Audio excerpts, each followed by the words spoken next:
Good evening and welcome to round 5 of our 1987 PPG IndyCar World Series, coming to you from Exhibition Place in Toronto, Ontario, Canada, this evening.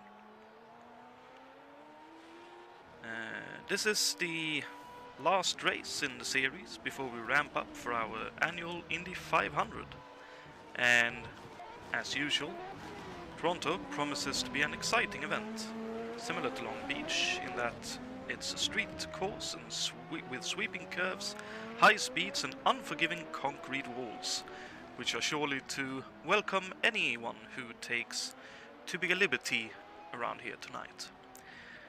I'm Jonatan Acerclinth, and of interesting note is that this race first appeared on the IndyCar calendar in 1986. The year before, the event we are portraying tonight occurred.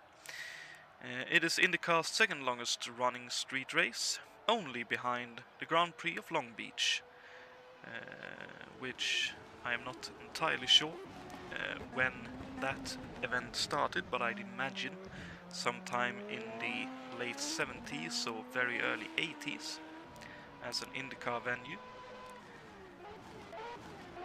The track itself, like we mentioned, is Exhibition Place. It's a 1.78 mile temporary circuit, and our drivers will be doing 103 laps of this track, totaling just over 183 miles.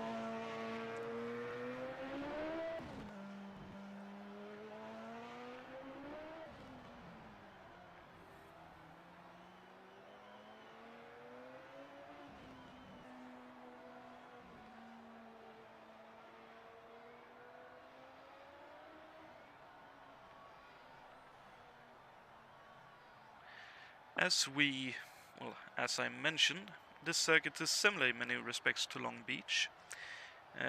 Drivers can take escape roads in certain locations. Most notably, I'd say, is at the end of the long back straight into the hairpin, along with, if I remember correctly, up at what would be turn 7, the 90 right, heading into the final 3 turns before coming back onto Princess Boulevard, the start and finish straight.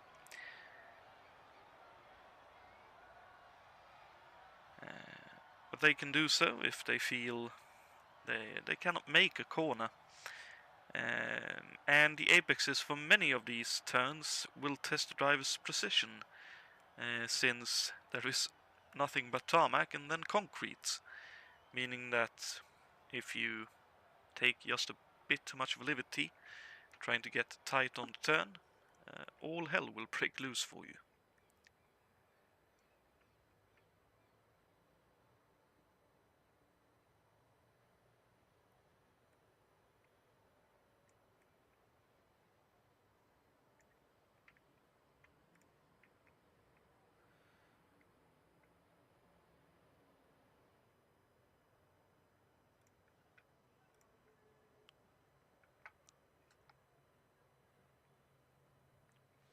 And as you can hear, our drivers are currently just having finished up qualifying and getting ready for a bit of a warm-up, just getting a few last pointers from the clerk of the course. But while they do, let's have a look at the points. After last week, let's take that in a moment. The point schedule is, as usual, 20 points for a win, 16 points for second, 14 for third, 12 for fourth, 10 for fifth, and 8 for sixth, followed by 6 points for seventh, and then dropping by 1 point down to 12th, with 12th finisher scoring 1 point. Additionally, 1 point is scored for pole position, and 1 point is scored for most laps led. Finishers and non-finishers can score points, and all rounds scores towards the championship total. That meaning that there are no drop scores, and even if you are retired but classified in 12th, you will still score that 1 lone point. The championship standings themselves look like this after last time out.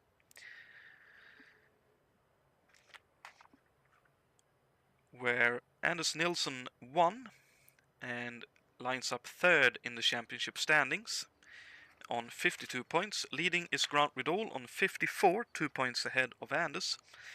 Grant finished second last time out after a impressive recovery drive, having being forced to pit early on in that race at Meadowlands, but climbed all the way up to second in that race. Jon Tim is second in the championship standings on 53 points, only 3 points covering the top 3. And Jon Tim finished third at Meadowlands last time out. Brian Yannick and Niklas Kirsten line up fourth equal on 39 points, so that would be 13 points adrift of third place and 15 points adrift of first. The other two in the top 5 at Meadowlands last time out was David Wattman, who finished fourth in a very steady, consistent, out-of-trouble drive, and Little Al, after having fought off the attention of Jules Bouchard in the race, finished fifth. Of our other top 5 in the standings, Kirsten had a good race going, but unfortunately span and retired in the Meadowlands race, and would score a total of 7 points, having scored 1 additional point and being classified as scoring 6 points from his finish. Additionally, Brian Yannick also retired from the race at Meadowlands, but was classified in 12th to score 1 point, hence the championship standings as they are at the moment.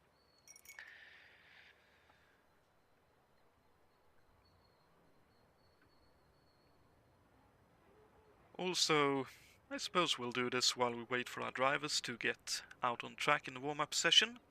Coming up is the Indianapolis 500 time trials, the qualifying ahead of the event at the Indianapolis 500. Always a good bit of fun, bumping and boring and all-out flying laps, trying to get yourself on the grid for the Indianapolis 500. That would be round 6 of this championship. The time trials taking place on Sunday, May 4th, which would be 2 weeks from now. And following that, on May 11th, the weekend after, we'll be doing the 71st Indianapolis 500 mile race. That race being one of the Triple Crown events of the 87 kart series, and round 6 in our championship tally. Sunday, May 11th, and green flag will be given at 1900 CEST.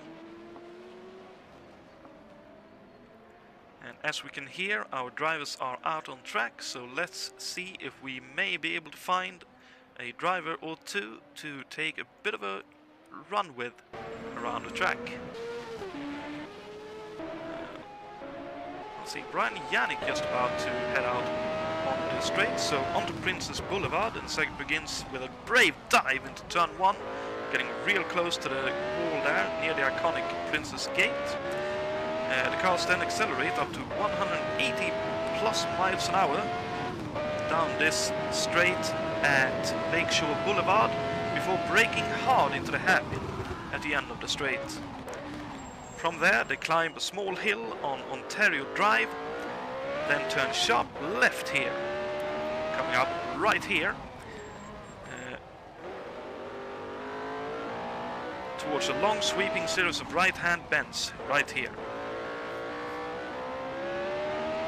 And then one of the trickiest turns here is this little kick before braking into another 90 right onto Nova Scotia Avenue. And the cars begin to set up for a very daunting left-right left combination to finish the lap. Pit entry on our right here. Less than 2 miles for one tour around this circuit, but very exciting nonetheless. Let's take one more lap with me being quiet so you can hear the engine and car and driver work.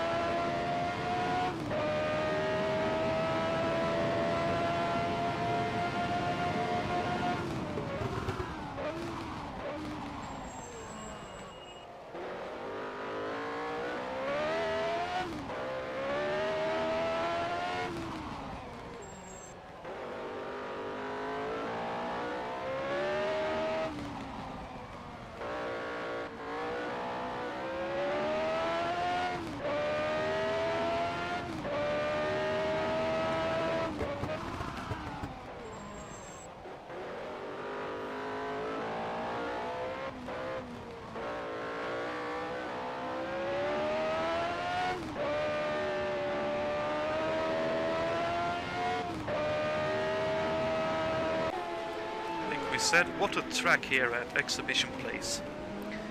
And given a 103 lap distance, the drivers who do well here will be able to drive quickly and precisely.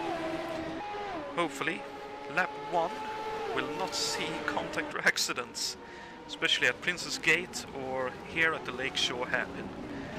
Ooh, as we can see right there, Ray Riddall taking a wide entry, and I believe that was Sebagnoni, and as we can see there is very little chance to see around the corner here whether there's contact or not up ahead.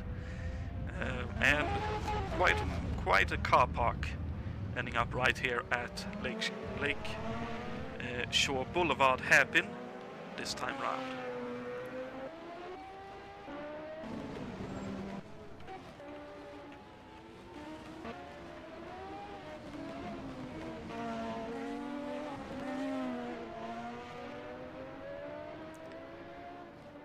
While we have the camera angled towards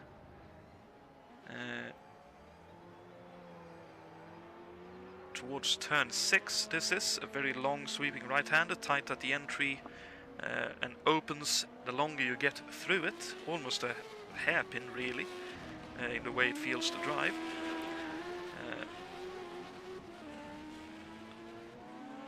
We shall have a little look at the qualifying results for this event. So, in the qualifying, Niklas Kirsten got pole with a 59.824, a full 4/10 ahead of Anders Nilsson, who got second in qualifying. Niklas Kirsten with that pole will then be currently lone 4th in the championship standings, getting 1 point for pole position, with Brian Yannick then in 5th in the standings. John Tim qualified 3rd, a half a second behind Kirsten. Brian Yannick lines up 4th with Richard Wilkes in the Gallus Racing Brabham Honda powered car, lines up 5th. Alberto Quino in the Patrick Racing car lines up 6th. Thiago Canola, who did a one-off drive last time out at Meadowlands, has picked up a full-time drive with Machinists Union Racing. He'll be starting from 7th tonight. David Wattman lines up 8th for Alex Morales Motorsports, with Ray Riddall qualifying 9th and David Saber rounding out the top 10 in qualifying. Juha Bos struggled a little bit in qualifying in the AJ Foyt Enterprises entry, lining up 11th with Jules Bochard, finally stepping out of a Penske, getting to pick up a March 86C, lines up 12th. So probably just a little bit of a oh, how does this car handle? It's not quite what I'm used to. We'll probably see him improve further up the grid, because he's a very quick driver, once he gets his handles fully on that March 86 chassis. Jason White lines up 13th for Newman Haas. Matthew Sebagnani in a one-off drive for Penske, driving the number 8 machine, the lone PC16 in this race, lines up 14th. And Simon Wattmann in the other Penske March 86C will be lining up 15th, and unfortunately for us, last. 15 drivers for us tonight, mostly due to this being obviously the Easter weekend. On that note, happy Easter to any of you watching who celebrate Easter. Hopefully we'll be able to bring you a good and exciting race here tonight. Despite the somewhat lower attendance than what has been the norm over the last few events. Here we have Jules Bouchard in his new Penske March 86C, still with the Ilmor Chevrolet power plant, which surely pulls along very nicely down the straights here, but I can't imagine it's very nice to drive in some of the other sections of this track, notably coming out of the hairpin and up on Ontario Drive and onto Manitoba Drive. I'd imagine those sections there are quite unpleasant overall. Let's see if we can find... we have Ian Mills as well doing a one-off drive in the Rayner Racing number 10, standing in for Grant Riddall, who is not able to attend this evening. Ian had a very good couple of races so far in the DRM series, and with a bit of hope and a bit of luck, he'll have a good race here tonight as well. That being said, he was not able to attend in qualifying, so he'll be starting, I'd assume, from P16 in the race. Here we have Thiago Canola. He is driving the number 29 Hardee's sponsored car for Machinists Union, one of the sleeker looking liveries in this series, in my humble opinion.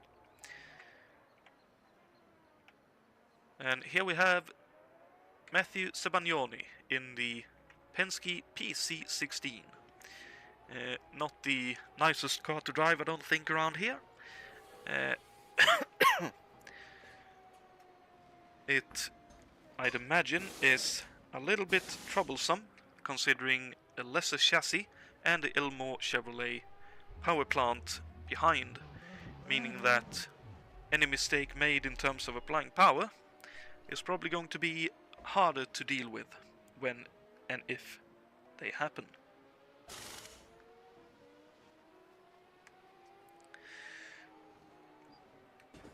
But that being said, in terms of predictions or anything like that, I honestly couldn't tell you what I think really. But one thing that is nice to see is that Richard Wilkes has put the car second in warm-up on a 103.1, and it looks like Jon Tim is at a very high 102 in race trim.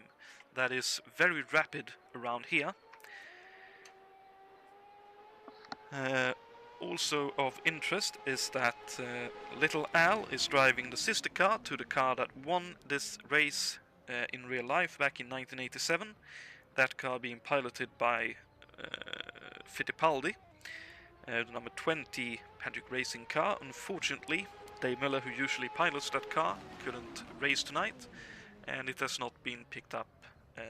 Hence, Little Al will have to stand in for Patrick and hopefully get a good result. Additionally, let's see, Niklas Kirsten, actually Jules Bouchard, there we have him. That Penske with the March 86C chassis finished second in the real life race in the hands of Sullivan, while Niklas Kirsten's True Sport entry with Ray Hall finished third in the real life race. David Saber's car in the hands of Guerrero finished 4th. And John Tim's Craco Racing entry in the hands of Michael Andretti finished 5th in 87. That might be just a little bit of an idea giver as to how this race will go. But we are in the race session, 103 laps to come plus a formation lap. The drivers will have to average just under 4.5 liters to a lap, or what I think would be roughly just over a gallon a lap. That being said, while they do their formation lap, let's quickly go through what to expect for the drivers. Again, the drivers have unlimited tires for the event, and each car is limited to 3 full tanks of 122.36 gallons or 463.2 liters for the race, and the drivers must start with a full tank. So I'd say maybe 1.15 gallons a lap is what the drivers can get away with in tonight's race. So let's see the wonderful looking grid as they come down Lakeshore Boulevard on this formation parade lap.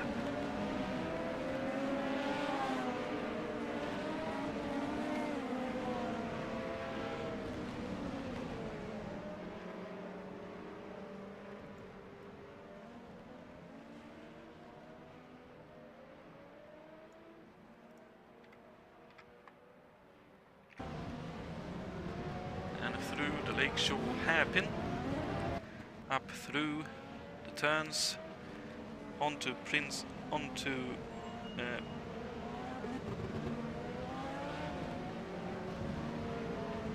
I need a second track map, I think. I'll simply do the turn names for the most part. This is turn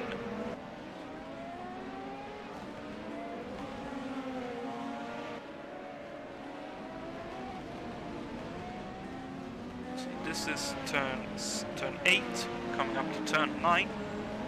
No, turn 8 is this 19, right. I need to make a track map for next event, good to know.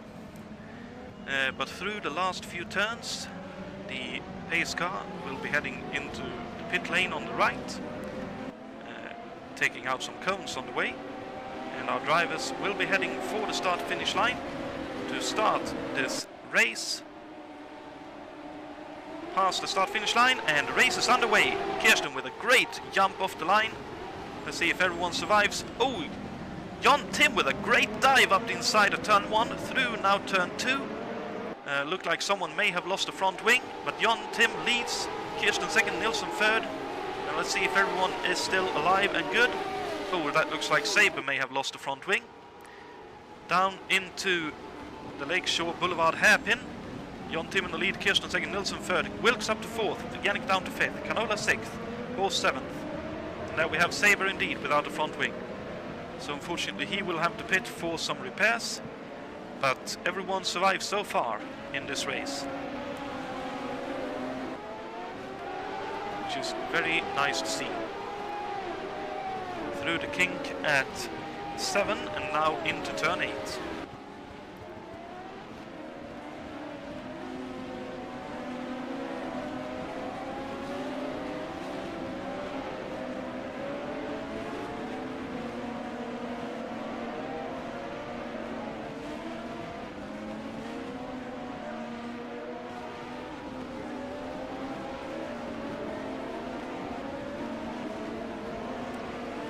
With some attention from Juha Bos. Let's see what these two can do, both with Cossack power plants obviously. Let's see if Juha can do anything in the draft. Doesn't look like he'll be close enough down at the end of Lakeshore Boulevard.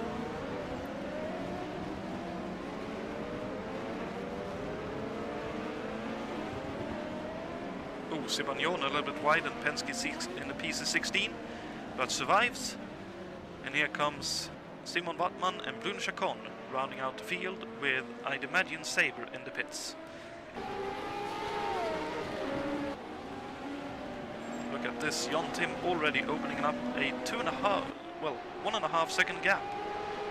Fluctuating a little bit in the turns, but looks like to be around 1.5 seconds as they finish lap 2, heading on to lap 3.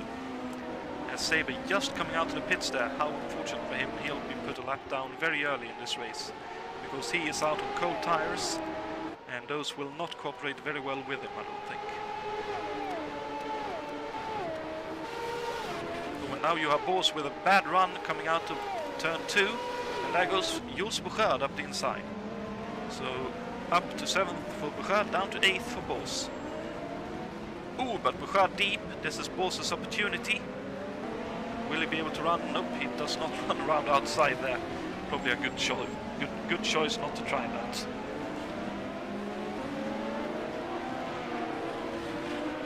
Through turn 6. Onto Manitoba Drive. Turn 7. Down to turn 8. Onto Nova Scotia Avenue. And it looks like Ian Mills has had a really good start, up to 11th, having started from very near the back of the grid at a 1:04.1 for the fastest lap so far for Niklas Kirsten in second. And Ian Mills here looking for a move on Ray Riddle, not doing it into turn 1 though. Oh, and a lot of stack up here. That is Saber holding up Bouchard, bringing him to Bos, and Bos to that's Little Al behind, I think. Yes, it is.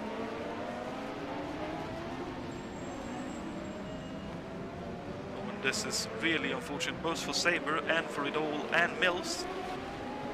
Being a lapped car here is not easy.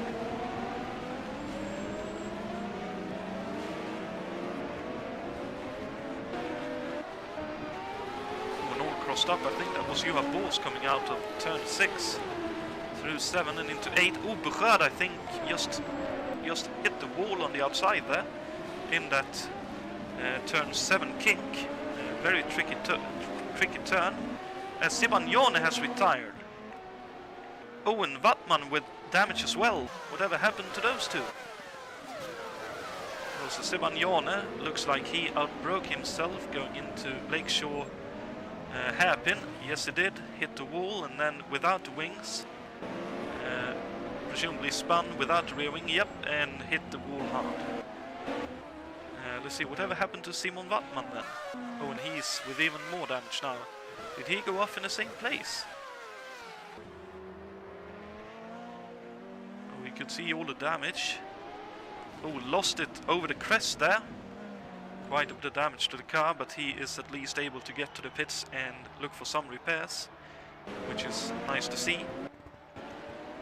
But up front is Kirsten Kirsten taking the lead now from Tim and Nilsson in third. So Kirsten has passed Jonatan on this lap and taking a fastest lap at a 1:03.446. What a rapid pace, but right behind him is Tim and Nilsson, and Richard Wilkes in fourth, having passed Yannick, I'm fairly sure, he did that on lap 1 indeed. That being said, the top 3 covered by just over 1.5 seconds, I reckon. Ooh, and Nilsson crossed up coming out of the hairpin there.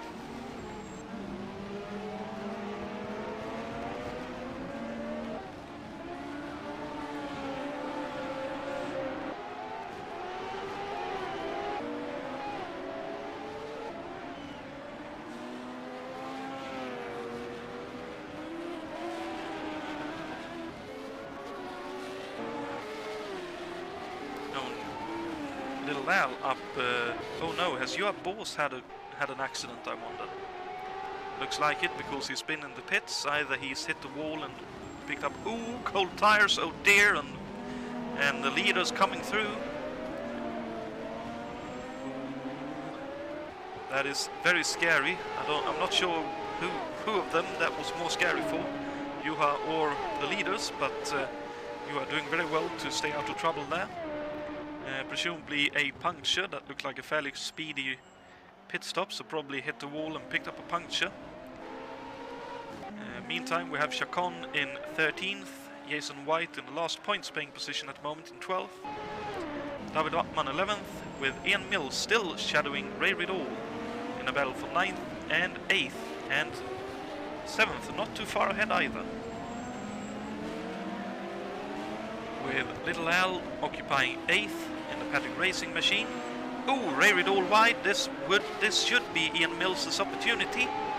Let's see if he can run. Ooh, not quite daring enough to run side by side through the turn 7 kink and down through turn 8, and Mills will have to try once more as Little Al tries to get into contact fully with Jules Bouchard in 7th.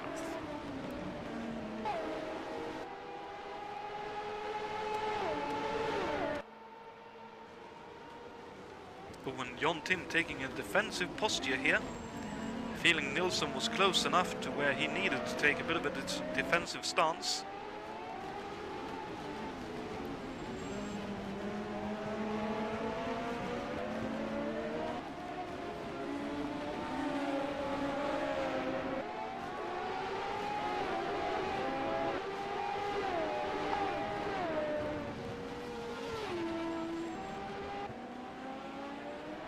I can see in behind there, Ian Mills has now passed Ray Riddle for 9th. Of course, Juha Bos dropped back, so that was then a battle for 9th. That's Niklas Kirsten, another fastest lap, a 1:03.173. And Jon Tim a little bit crossed up into turn 1 and 2. But gets the power down relatively well still.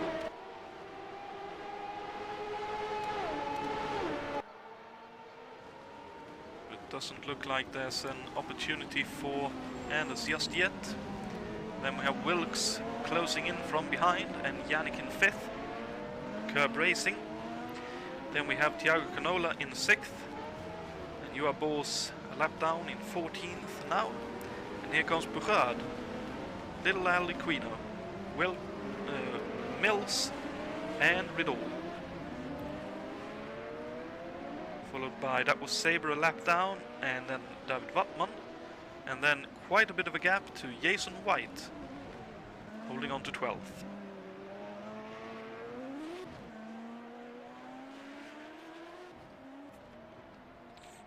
And then a further gap, I believe Chacon is near to go a lap down, but here he comes. Into the Lakeshore hairpin, ooh, a little bit deep. Didn't hit the wall, I don't think, as Nilsson has now taken Tim for 2nd. Jon Tim trying to fight back, not able to do so. Let's just follow this for a moment longer. No, let's see. So looks like a better run coming out of turn 2 for Nilsson.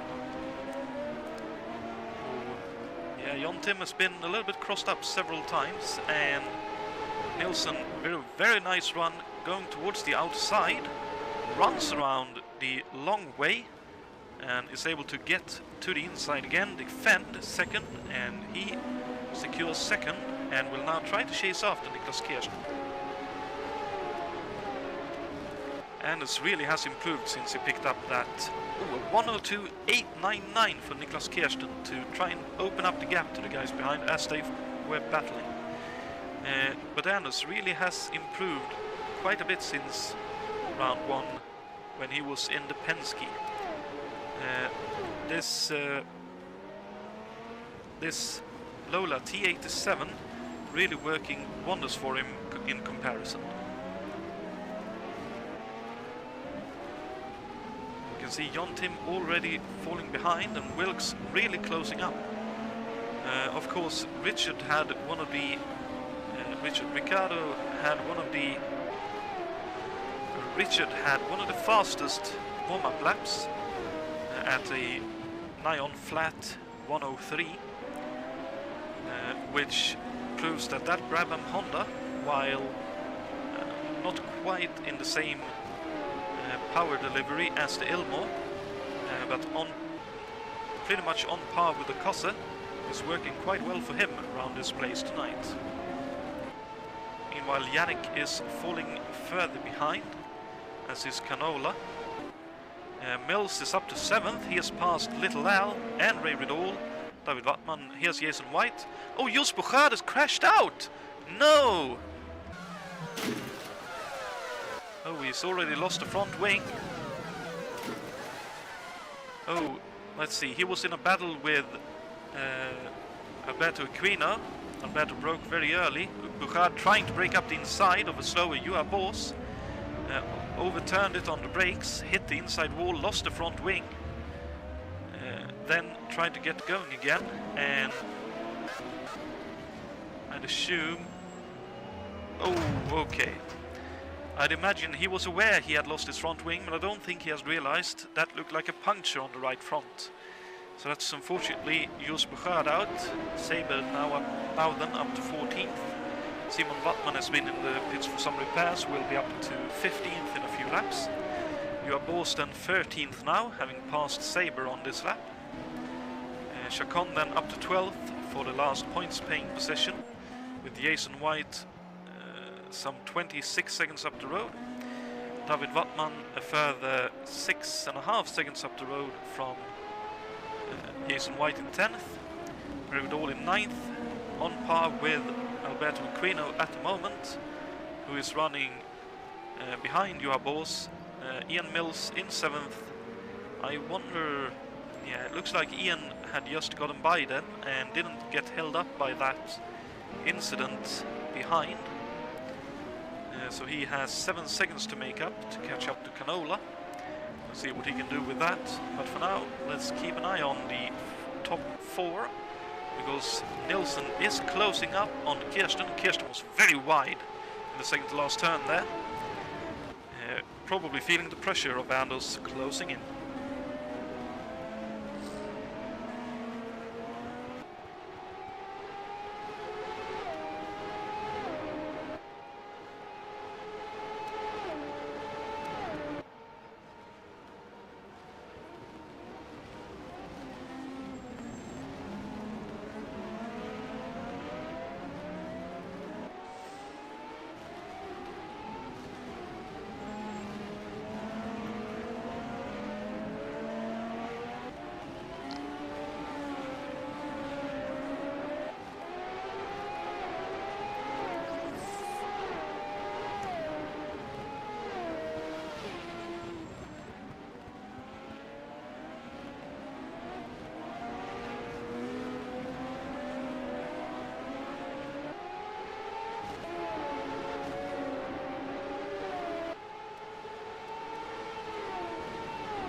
Kirsten using a lot of road in several places. As someone did a fastest lap, I'm not entirely sure who it was that did that fastest lap, because I was preoccupied looking at Kirsten's line through turn 1. But I'd imagine it may have been Anders, because he has truly been catching up to Kirsten here.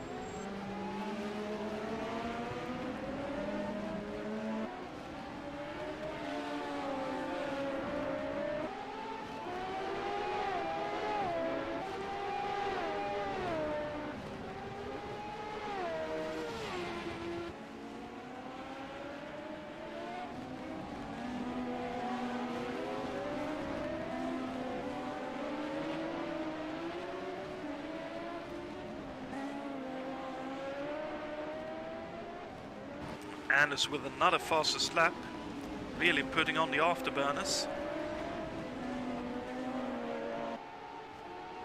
The thing that is somewhat interesting to me, to not say very interesting, is the fact that they are doing such lasting laps while presumably keeping the fuel in order. I'd imagine that would be quite difficult.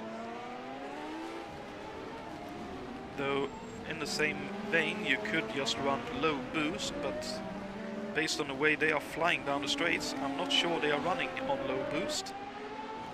But look at that, Kirsten starting to struggle with a bit of understeer by the looks of things. Nilsson way more sorted in that long turn 6 right-hander. And opening up the steering a little bit more.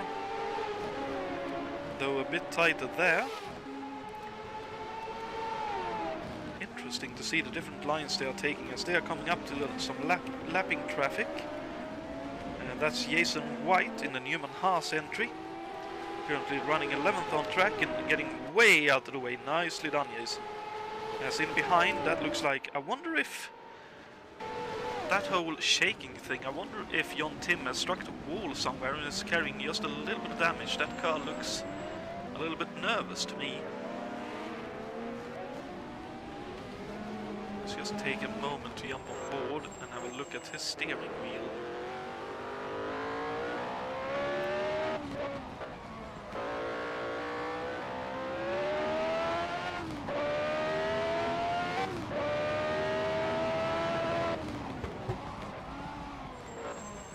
Looks like he is having to do a little bit of counter steering in that car. Though it's difficult to say in that section, but definitely looks like there's a little bit of damage on that car.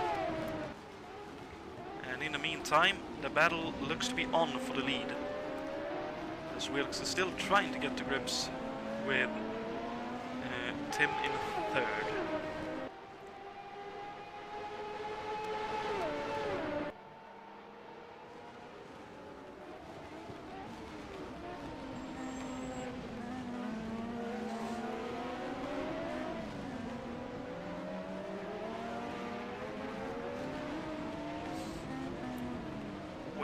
Wide, going very wide to let Yannick pass there.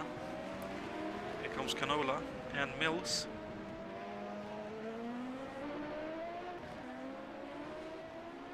This is definitely the part of the race where we should be starting to see just a few drivers maybe struggle a little bit with tire wear.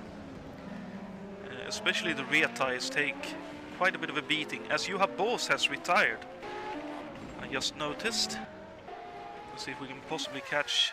oh dear, another... looks like you had another off somewhere, took wings off. Oh, up at turn 8. Yes, and I took my suspension out, so I quit. Ah, that's unfortunate, Juha. Yes, I don't know what happened to Jules, because I made space to let him lap me, and I saw him spin. I don't know if he hit me or whatever that went wrong there.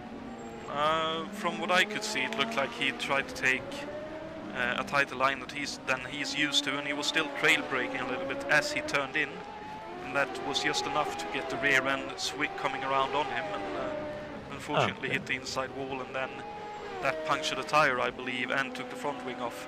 I believe he knew the front wing was off, but as he came up to, would that have been turn 5, the puncture just said nope, and yeeted him, and unfortunately locked up into the wall.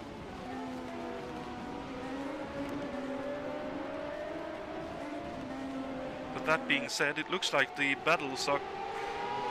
looks to be quite good around here, though. Based on what I saw you being involved in before your... Oh yes, it was very exciting. I was about to... I think I just overtaken Bruno Chacon. No, it was fun. My own fault, I crashed, obviously. Yeah, it's one of those things.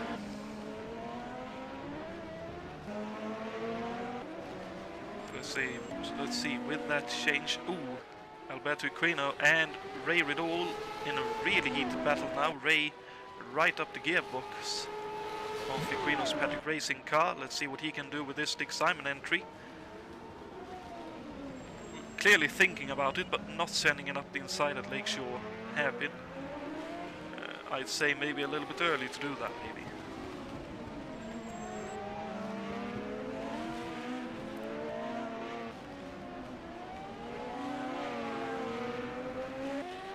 But you having a little bit of experience, having lapped this track way more than me, is this roughly the point where we might see some tire issues for drivers, or...? I can't really say that, because there's been enough time practicing, so not when the tires are going to wear off. I'm not the best person to ask. Fair enough. Sorry. No problem. Hoping to be more helpful, but... That's fine, that's fine. nothing. Looks like it's 2 for 2 though. We have obviously Kirsten and Nilsson battling it out once again for the lead. And we have Wilkes shadowing Jon Tim very closely for 3rd and 4th.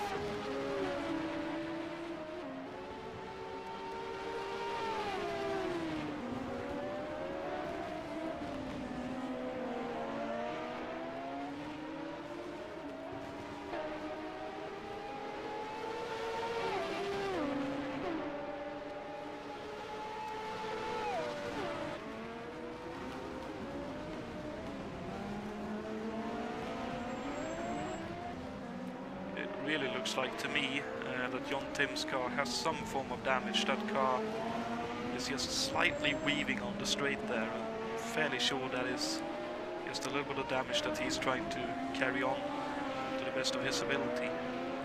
Ooh, well, it's really easy. wide. Pull out a wall in here. I've been there myself. It's not annoying, but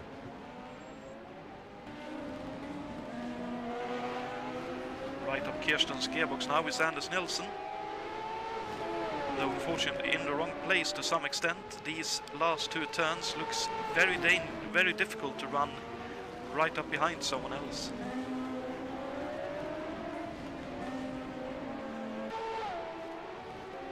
Let's see, looks like Kirsten got the power down well enough out of turn 2 that time, as Ian Mills in the Rainer Racing entry does the fastest lap of the race so far, 1:02.392.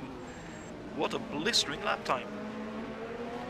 He is, I think, let's see, he has about 2 seconds now up to Canola. I wonder if he has just zoned in and can see, I have a prey in front of me, let's go. oh, that's always motivating.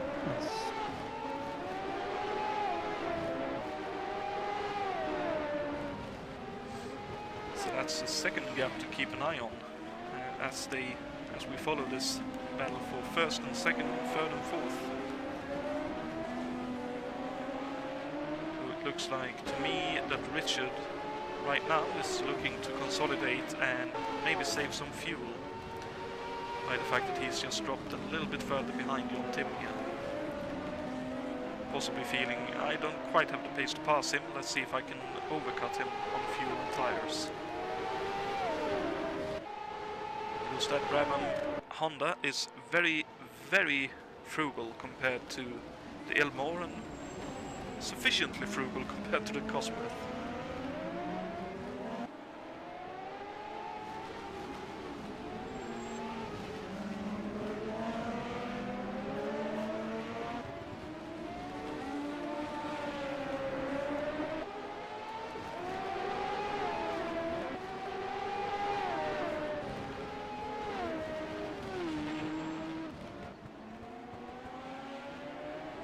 Down to a second between Canola and Mills, as it's less than a car length at the front. Can't help but imagine they are quite enjoying themselves, these top 4. Ooh, as Nilsson just showing himself in a mirror of Kirsten. Nilsson himself getting loose, going for turn 2. Ooh, and a missed gear somewhere, as another fastest lap for Mills. He's signalling pit as well, which seems a bit early.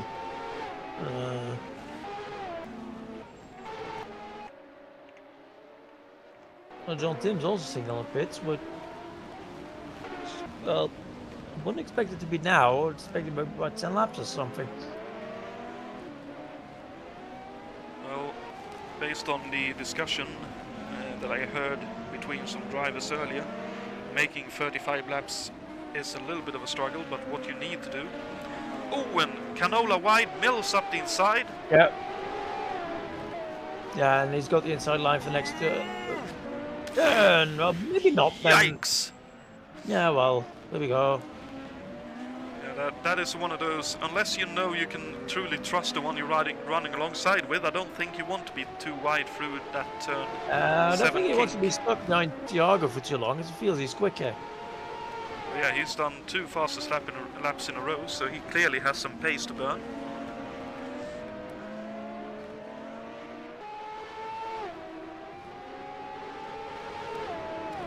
So let's just jump on board looking back from Thiago Canola's Machinists Union entry.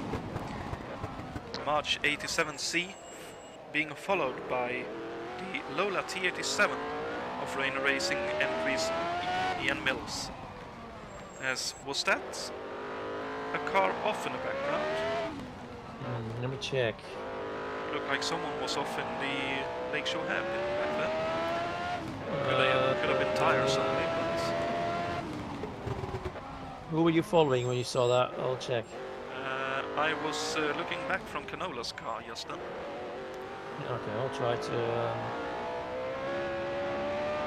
May have been Bruno Chacon maybe making room.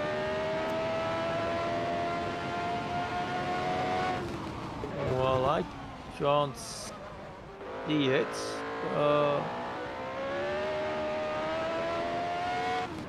Ian Mills with a really good run coming through turn 1-2. But Canola, I think, just using a bit of boost, going very quickly down the straight. I'll just have a look. It might just have been that I saw some tires on the outside.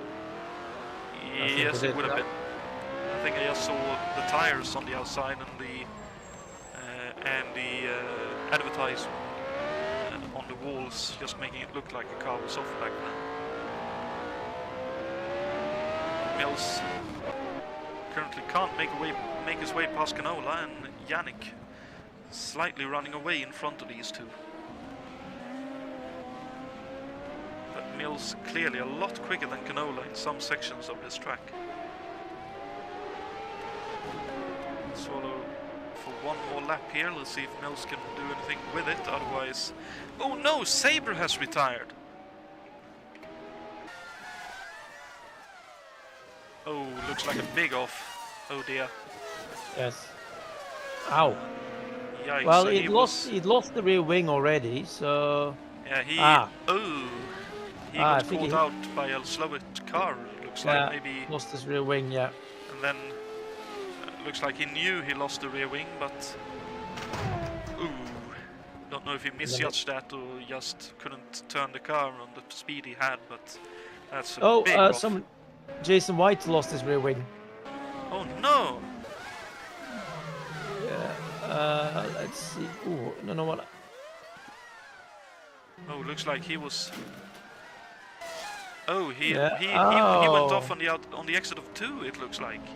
Yeah, lost his rear wing there and spun further down the straight. Oh, the car broke loose on him, that engine just not working with him, and he tried to just stay as well away. Ooh, a spin down the straight, yikes! Yeah. And David Wattman very cautiously saying, I'll slow down. He spun later on the lap as well, which put him in a very precarious position. Yikes. Hopefully he'll be able to get it back to the pits with any further issues and be able to continue. That looks like a very unpleasant car to drive with that wing setup. Ray Riddle still following Equino. Canola has been passed by Mills. Canola way behind Mills now. So you can possibly catch what happened with that pass.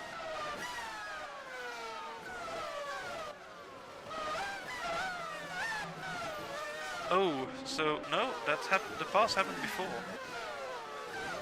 Oh, so Mills finally with a good run, better run than Canola down the straight out of turn 2, dove for the inside at Boulevard at the Lakeshore Hairpin, went up the inside, and then they both went around outside of Jason White, who had just a bit of a moment with a half spin coming through turn 6. So Canola dropping way behind Mills, and Mills only 1.1 now behind Brian Yannick for 5th. Ian really showing that he has some pace as a driver and in that Rainer Racing car. Wilk still trying to catch up with Jon Tim here or consolidate fuel, but Jon Tim has caught back up to the leaders Kirsten and Nielsen as they are nearing their first pit stop. Should be but a few laps away, just finishing lap 30 now, so somewhere between in the region of 2 to 5 laps until they are due to pit for the first time.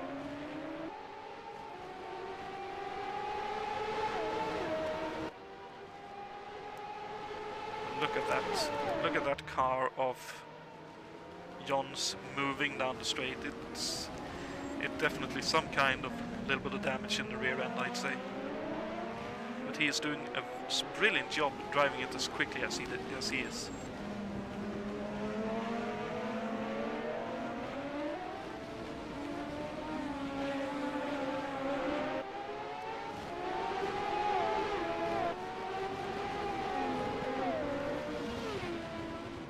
Nilsson with a half chance. Ooh! Kirsten lock up. Let's see what Nilsson can do with it. Not able to make use of it. Oh, maybe now. Oh, Kirsten into the pits early. Very early for his first stop, and Nilsson wide. But Kirsten pits at the end of lap.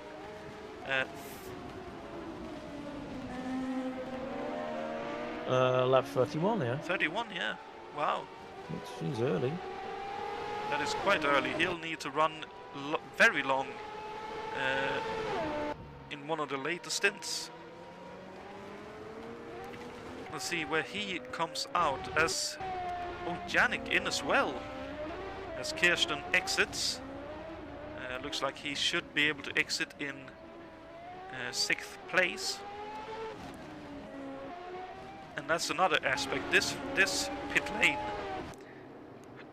is rather precarious, shall we say.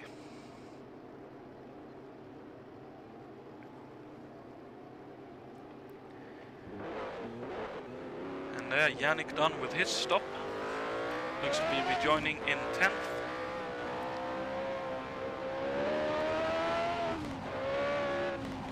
Oh dear, just a bit of a moment as the faster cars come through. Oh, Yannick. Is Yannick without a front wing there?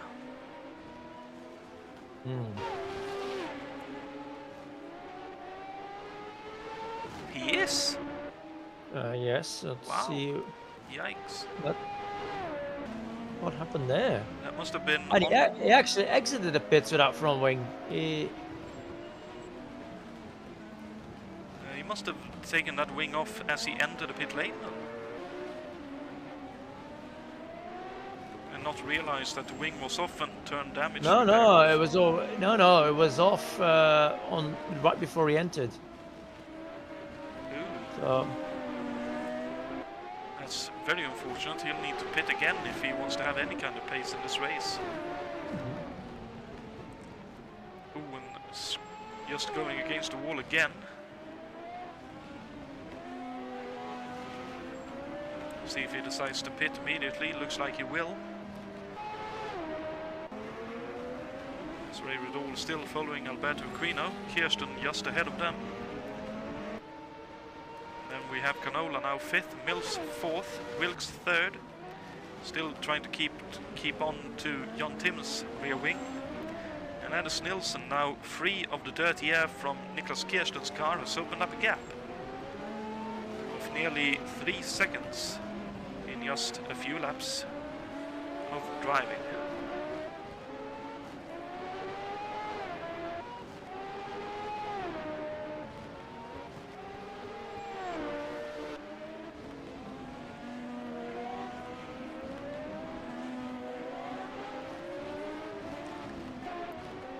Nilsson needs to do 2 more laps if he wants to make the fuel target for the first stint and have a couple of shorter stints to go.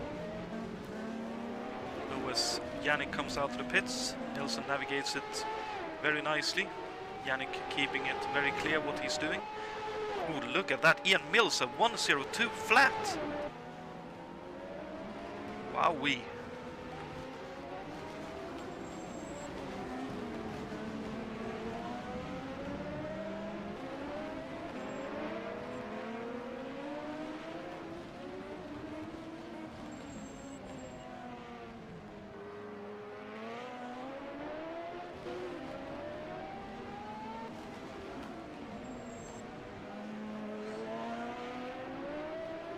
The fact that he seems to be able to do it using more boost while still making one fuel. spun.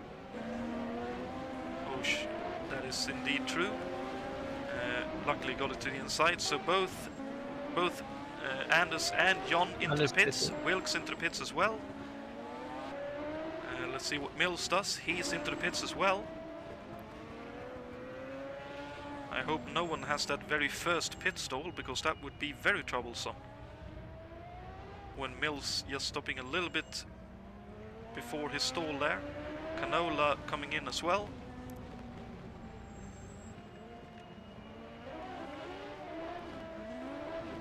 So let's see, there goes David Wattman, I think. Here comes Nilsson out of the pits, still in the lead. Jon Tim coming out in second. Here comes Wilkes. And here comes Mills. Looks like all of them has overcut Niklas Kirsten. Here comes Kirsten. The one who may not have made it is Ian Mills, who is struggling on cold tires. Here comes Kirsten up the inside. So Mills down to 5th on cold tires, trying to get him up to temperature. Will take him a lap or so, I reckon. But look at that, the overcut very strong on this stint. There's Jon Tim on cold tires as well. Oh, Jon Tim has lost front wing!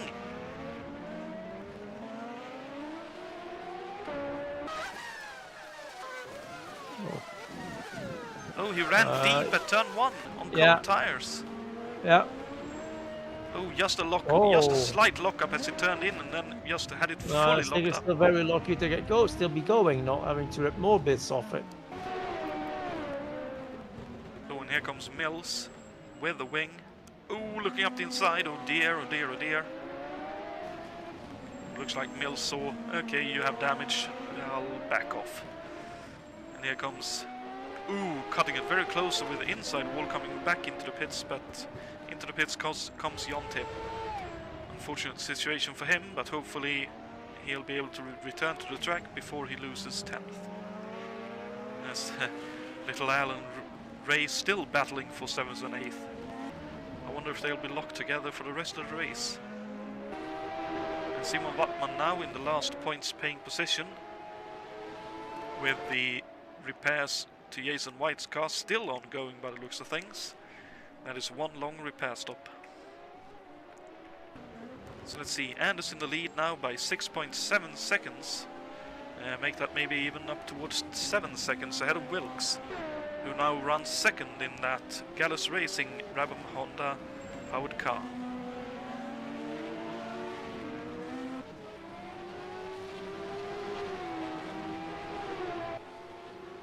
It just looks like Anders is able to turn the tires on just a little bit better than Wilkes is.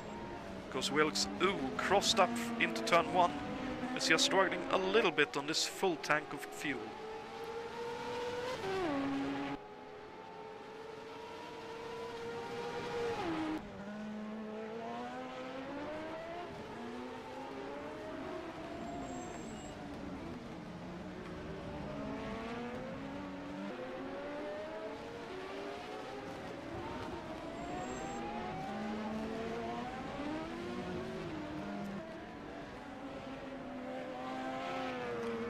I wonder, considering how narrow and fast some of these turns are, how tricky would you say it is to recalculate for your brain to go from more or less an empty tank and warm tires to a full tank and cold tires? Is that a massive difficulty?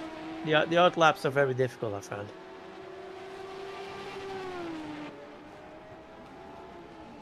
And even after that, like 2-3 laps later, is it still difficult with a full tank to No, really get the then pace? it's okay, but you have to be aware the very first lap you have absolutely nothing in it. And don't overdo it.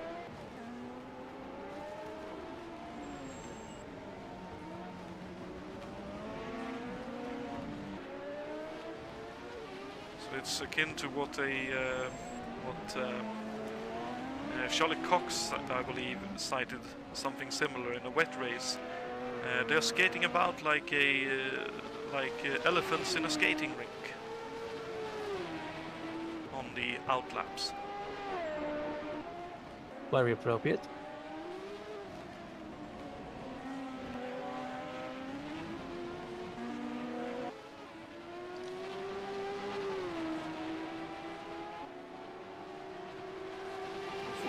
unfortunately for us, all the battles split up here. But let's have a look at Alberto Equino and Ray Riddle still battling it out for 7th and 8th. Oh, 6th and 7th now, with the repairs made to John Tim's car.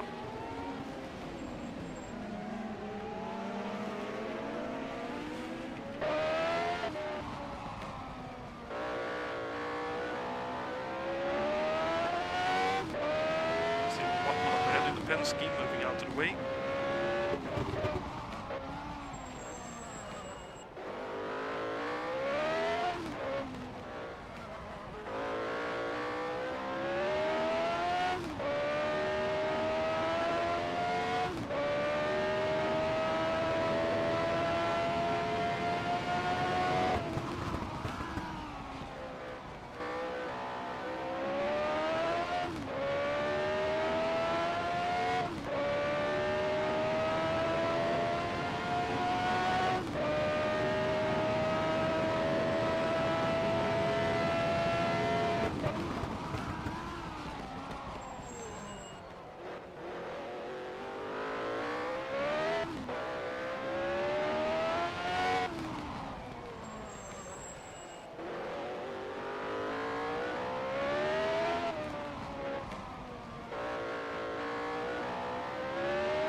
The leaders now behind Ray Riddle and Alberto Equino, the former Anders Nilsson.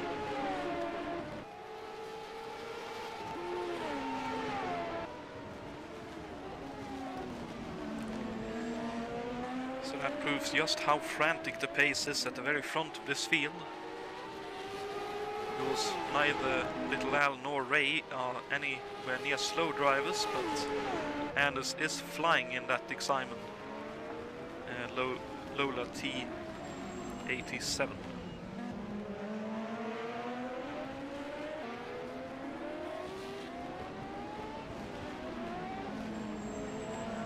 So there goes Anders past Ray, and I'm sure we'll surely dispose of Little Al just as nice and cleanly.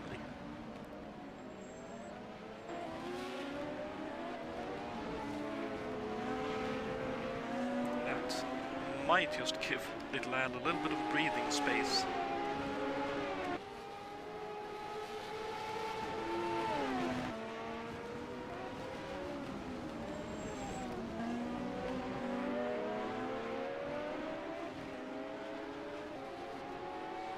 I think he may have just given the wall a little bit of a glancing blow coming out of turn 2. Turn 1 into turn 2. And Ray right on his gearbox once again.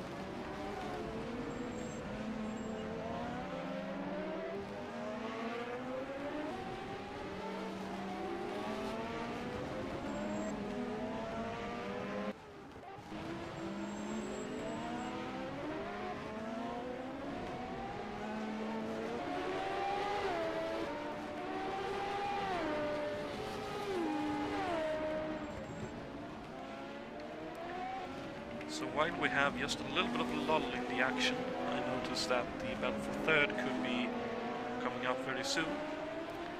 Let's have a quick look at the trivia question that you can ponder for the rest of this race, which is 43 laps in the books. Just keeping a lookout, because it could have been 44 in a moment, but looks like he has crossed the start-finish line there. So the question for you to ponder for the rest of the race, or until we get more lull in the action, is who holds the official race lap record for the original Toronto Street Circuit, the one we are racing on tonight, which was used from 1986 to 1995. Is it A. Mario Andretti, B. El Anser Jr., or is it C. Bobby Rahal?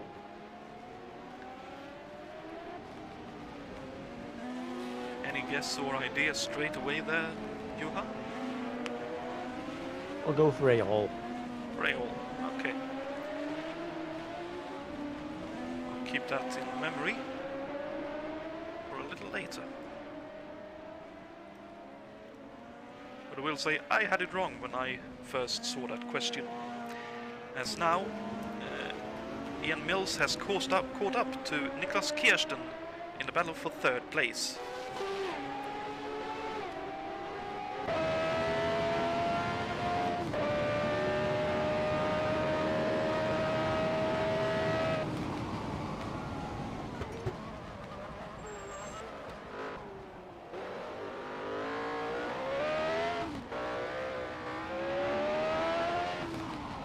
As Chacon gets out of the way.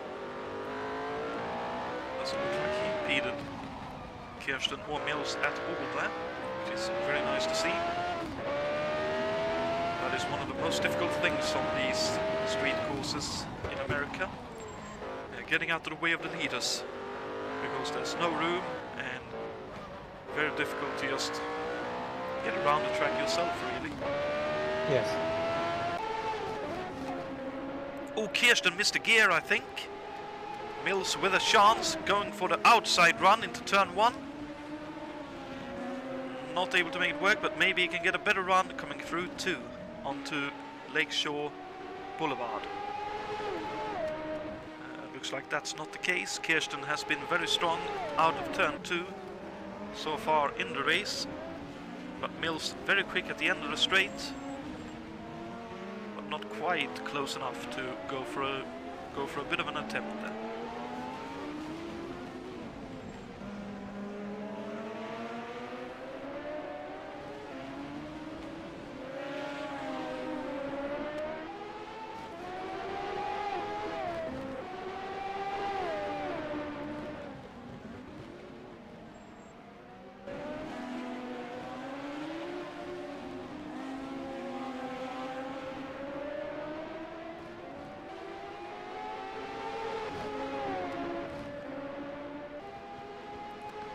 I must say, one of the most impressive things with Ian Mills' drive so far is the fact that, if I'm not mistaken, he picked up the car just earlier today.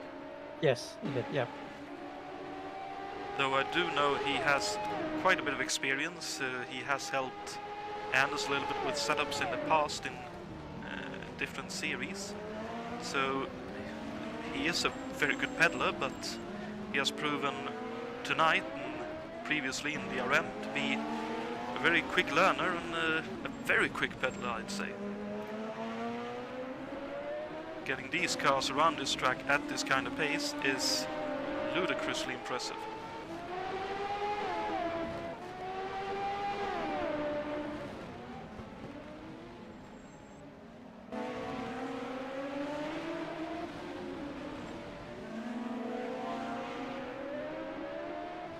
Oh, and here goes Mills. Ooh! Up the inside. What a move!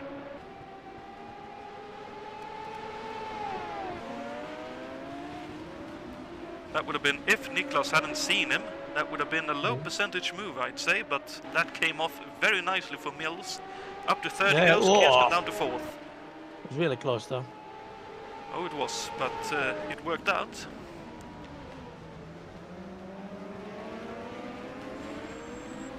That looks to be Mills' strongest section through that final few turns, so very impressive to see, as they are now closing up on the fight between no, that's not the fight that I thought it was. That is Wilkes up ahead, only just under 3 seconds ahead. Wilkes just lapped Ray, which gave Ray a bit of a disadvantage, I think. Oh, indeed, because I noticed earlier that Ray and behind the plow. Yeah, they were running more or less wing to wing half a lap ago, so.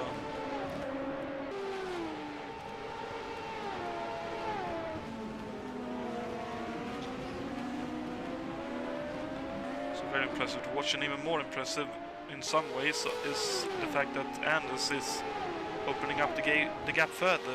Looks like to be around 12 to 13 seconds now, the gap for Nilsson ahead of Wilkes. as the battle continues between Little Al and Ray as more lap traffic comes up to lap them as well. They truly have some magnets towards one another in this race.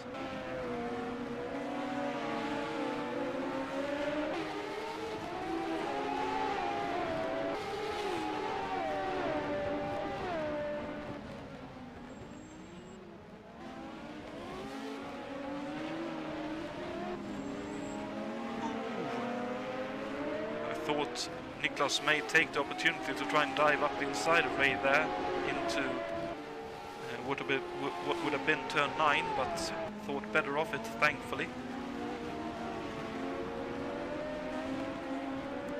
But Ray now way behind Lal. We'll have to wait and see what happens with that.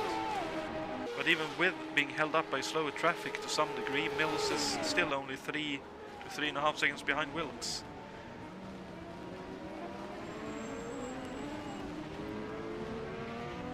May still see the Reiner car finishing up towards the front despite Grant not being here tonight.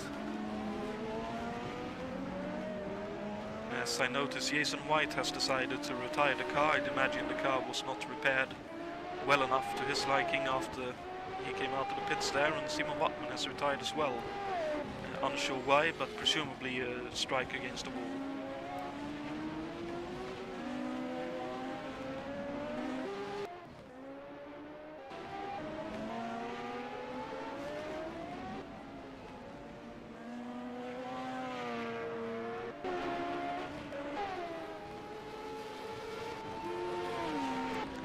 Despite all the lappings, less than a second between Alberto and Ray. David Wattman in the meantime running 8th, having been held up a little bit by incidents ahead of him. Looks to be doing what he can to try and get to grips with the cars in front of him. Not a calm, consistent drive from him though, either way.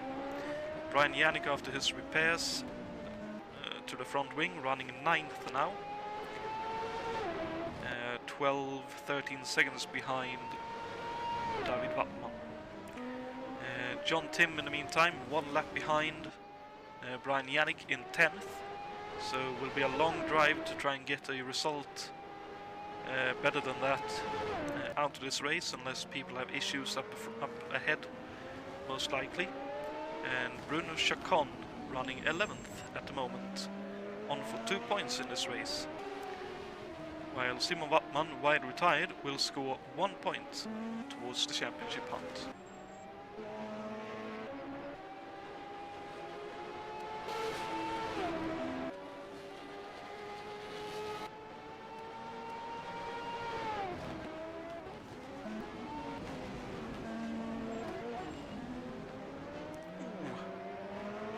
Quino crossed up, coming into Lakeshore hairpin at turn 3, and Ray closes up a little bit further.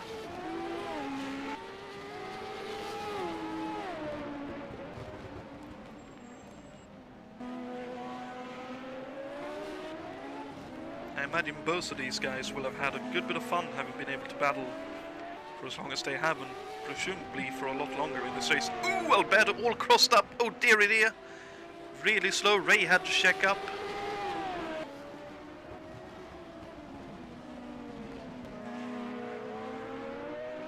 Well, no attempt to get for Ray, just say, oh, I'll turn the boost up for now.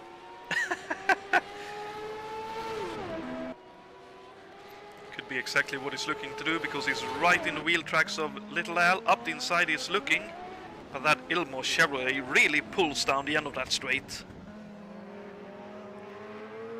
That will be a very difficult car for Ray to pass, especially if he doesn't have a lot of overspeed compared to Little Al over a single lap.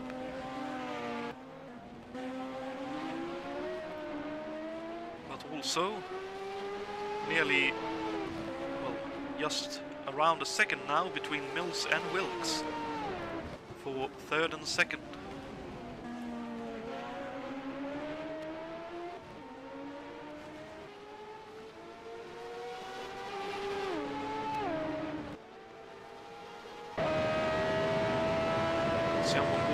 cam with Ian Mills looking ahead at Wilkes. Going into turn 3, through turn 4, bit of a crest there, difficult to get the power down. Braking zone into turn 5, short run and then into this long, difficult turn 6. And look at that, Wilkes a little bit wide, took a bit of a tight entry, Mills a lot faster. Through turn 7 and into turn 8. Onto Nova Scotia for a short while, then left at turn 9. And into 10 and 11. And Mills now right with Richard Wilkes.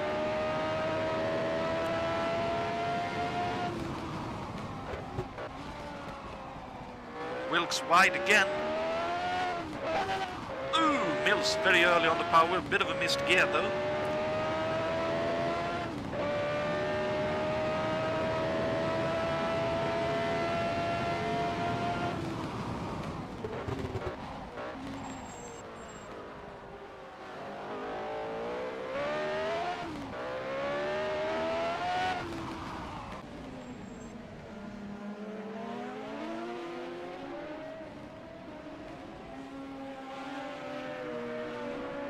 It does look like Mills is able to roll the car through these 90-degree turns just with a little bit higher mid-corner speed than what Wilkes is able to do.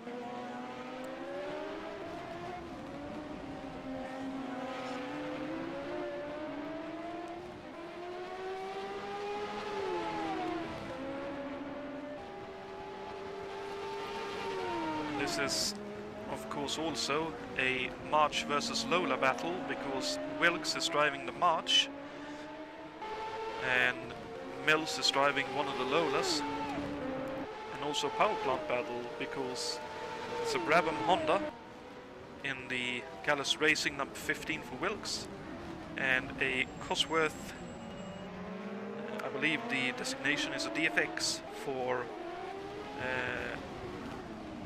the number 10 Rainer Racing in the hands of Mills.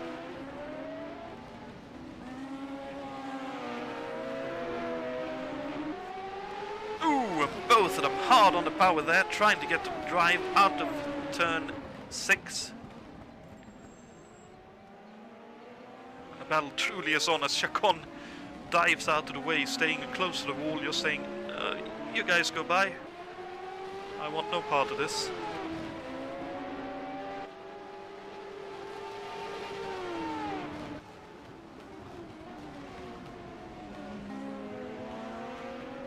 So interesting to see the difference in lines. Mills keeping a tighter line through the final turn, giving him a more open entry into turn 1, while Wilkes attacks it from a little bit of a shallower line, gets a tighter turn, goes a little bit sideways and loses mid-corner speed compared to Mills.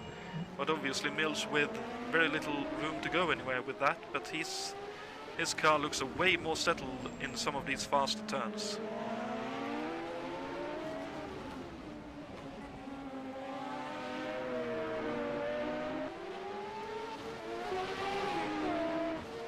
This is clearly playing into Nilsson's hands as well. 16-17 seconds now, the gap for the leader.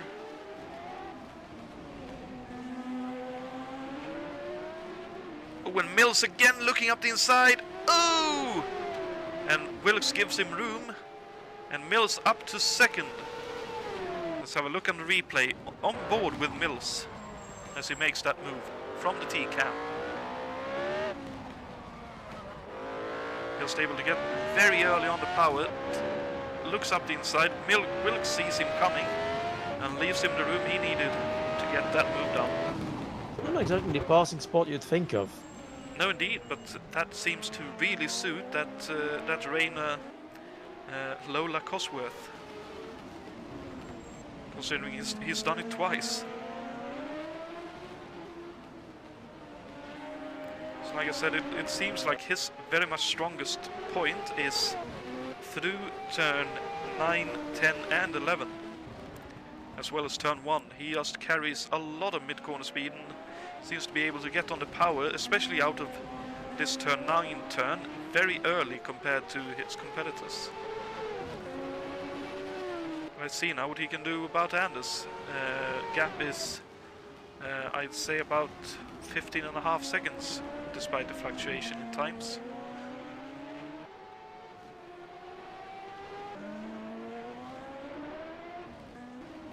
And I believe Anders knows very well how quick Ian can be, so Nilsson will be doing all he can to try and keep as good a pace as he can to keep the gap to Mills.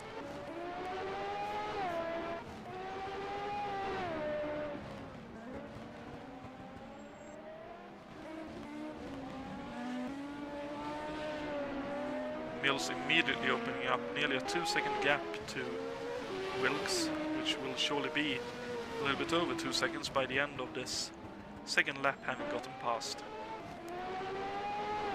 Kirsten a further 10 seconds or so behind, with Canola still running in 5th. Little Al in 6th still, with Ray for close company still.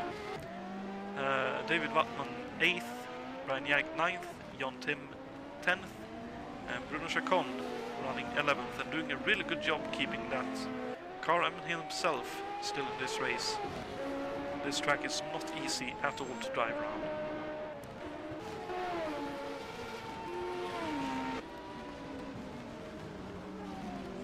But this is definitely one of the top things in any kind of racing, really. When you've had a long, hard battle with someone, doesn't necessarily need to be wheel to wheel, but just doing battle in terms of time and distance between one another.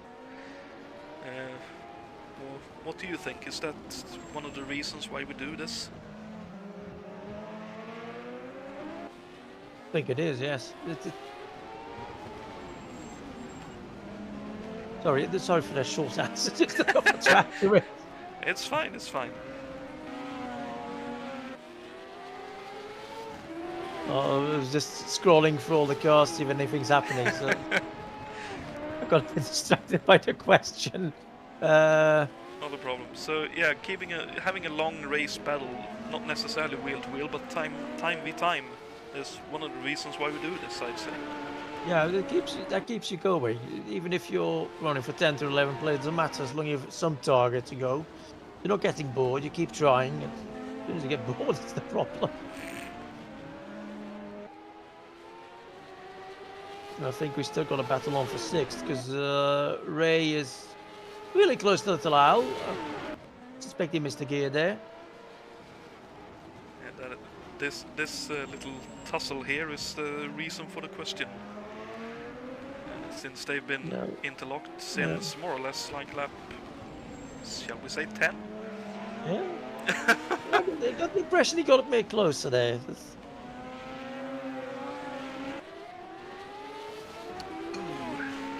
That Ilmore causing a little bit of issues now as we near getting closer to the end of this second stint for these two drivers. Clearly that rear end just moving about a little bit more for Little Al than it does for Ray. Oh, as Ray I think just missed a gear a tiny bit there.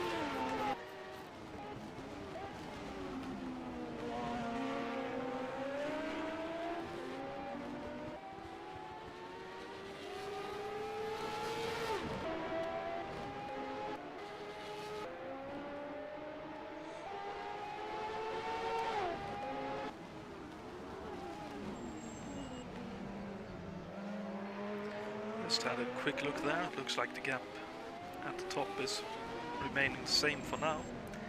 So let's wait for a few more laps, I'd say until the leaders are on lap 64 or so, to keep an eye out for any pit stops. Let's see, if you don't, let's see, 65 would be, no, longer still. No. 60...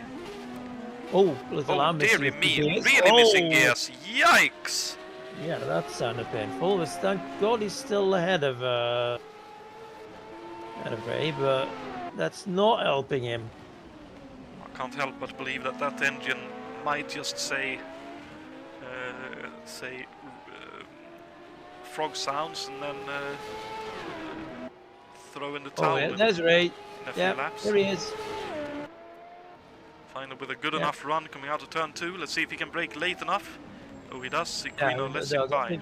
Yeah. Finally, Ray gets free. Let's see what he can do with some clean air. I say that is also one of the issues. Ooh, yeah, that rear end really not happy on Little Al's car. That is one of the issues when you've been driving for many laps behind another car in one of these downforce cars, and then you suddenly get some free air. Yes. I have a very vivid memory for myself.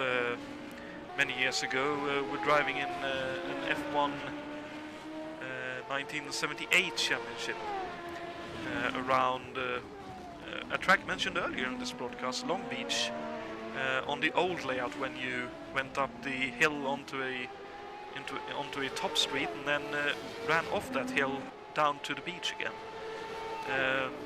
I had run many laps behind another driver, finally got by, had half a lap of clean air and then got too much downforce in the clean air and just took a tiny bit too much on the inside of a turn because the car didn't quite react the way I expected once I had clean air. It looks like Ray has that sorted. Oh no! Equino sliding! Ay, rear wing off! Yeah, ouch, that's... Oh, and it looks like maybe some suspension damage as well. That's costly. Oh, that's so unfortunate. But we could see that rear end was really hampering him for the past 4 or 5 laps. Yeah, but meanwhile, fuel enough battle, 8th and 9th with David Watman and Brian Janik. Brother Watman is indeed in a battle with Janik. The Detroit Demon trying to make up for an earlier repair by picking up 7th now, and here he comes looking for the inside run. Oh, David not giving it up just yet. Oh, he decides to back out of it there though. So Janik up to 7th, Watman down to 8th. Those positions up 1 because obviously Alberto Equino into the pits to repair that rear wing and suspension.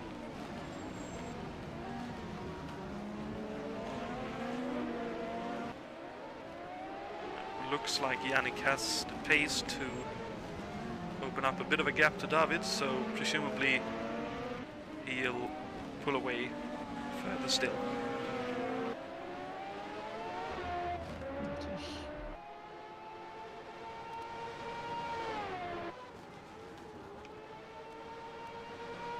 See Canola almost a lap ahead of Ray now.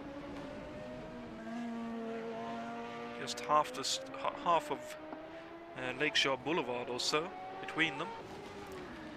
Kirsten 4th, dropping further behind Wilkes here. And likewise between Mills and Wilkes. Wilkes dropping further back behind Mills.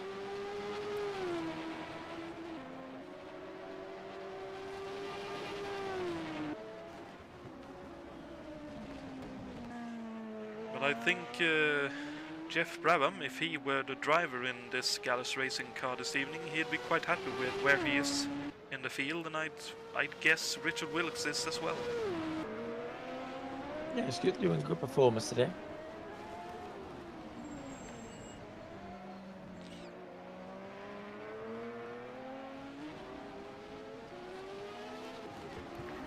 I wonder how much do you think it's down to the power plant being well suited to this track, or is it Wilkes finally getting to grips with his? I don't think that engine is that much worse. It's Cosworth is better, but I don't think I think you're underestimating the Honda or whatever it was called that year. No. It's a Brabham Honda. Yeah. Had a little bit less power, but better fuel efficiency than the 2 others, obviously. Power is not really what you need around here, so I think this track's well suited to it.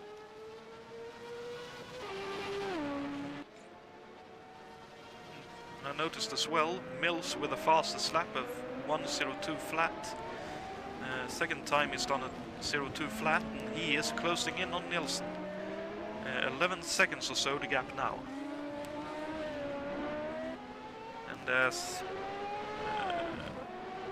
let's see, 35 or so laps to go now. So I wonder, are they all close to heading into the pits maybe? At 35 they should make it to lap 70 if they're keeping the same fuel efficiency that they did during stint 1.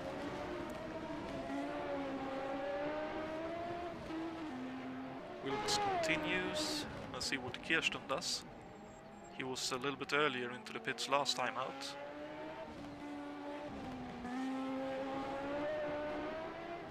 He is indeed heading for the pits. Lap 68, so he will be doing a longer stint on this final run. He'll need to get 35 laps out of the car. Otherwise, a lot of trouble coming up for him. As Canola, it looks like, has now not quite put a lap on Ray yet. Yannick still 7th, having gapped David Wattman. Jon Tim having unlapped himself by those things from David Wattman now. So just under a lap for him to climb to 8th, which he just might be able to do if he's fast enough during these last few laps. As Kirsten comes out on cold tires in front of him and David. Timed that to perfection did John. And Little Al coming out of the pits with repairs, giving quite a lot of room to cars behind to try and test how the car is behaving, whether it will be drivable from here on out. That looks to be crabbing, if only a little bit.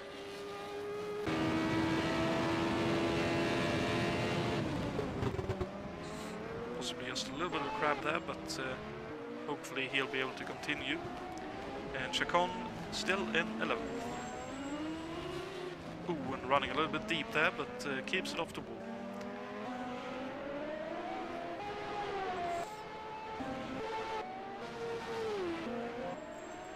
So Mills into the pits. I believe Nilsson pitted last time out. Let's see what Wilkes does. Wilkes heading for the pits as well, so let's follow Mills and see where he is compared to Anders as he exits the pit lane.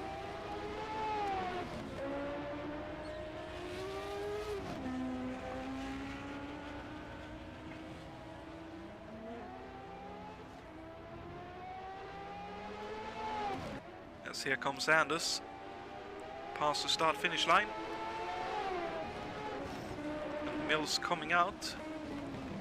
Looks like it'll be, I'd say, 8 to 9 seconds by the end of this lap.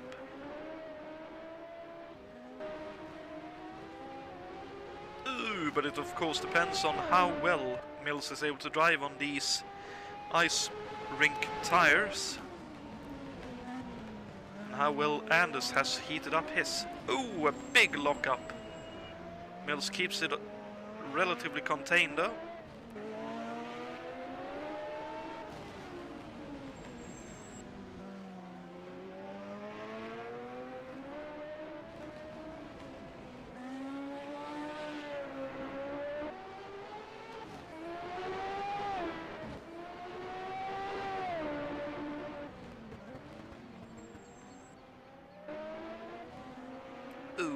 Crossed up again, trying to get the power down.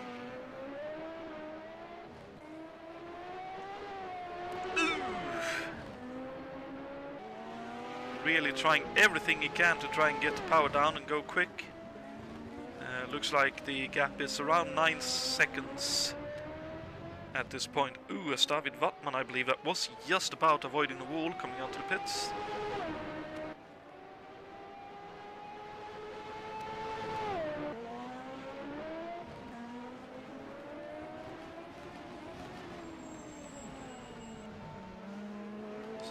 Final bit of the race will be just keeping a lookout at the gap between Mills and Nilsson and which way it will fluctuate.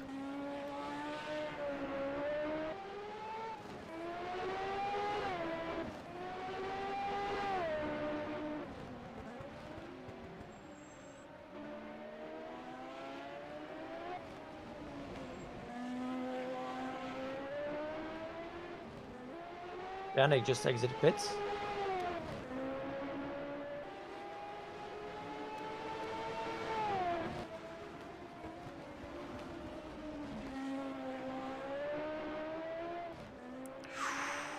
Ooh, Mills cut it fine with the tires on the exit of turn 1 heading into turn 2.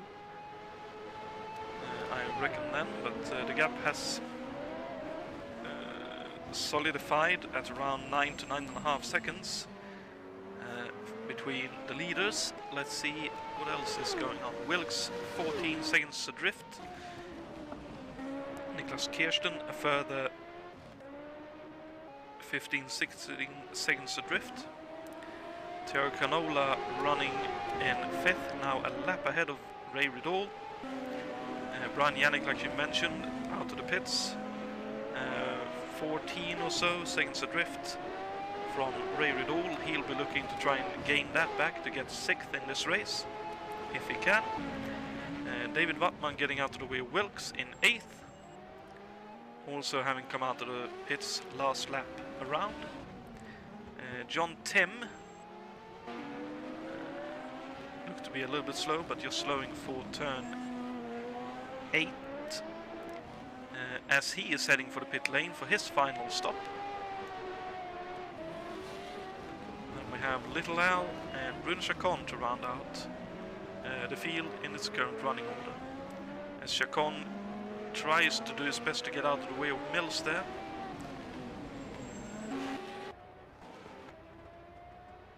As again, that is not an easy thing to do.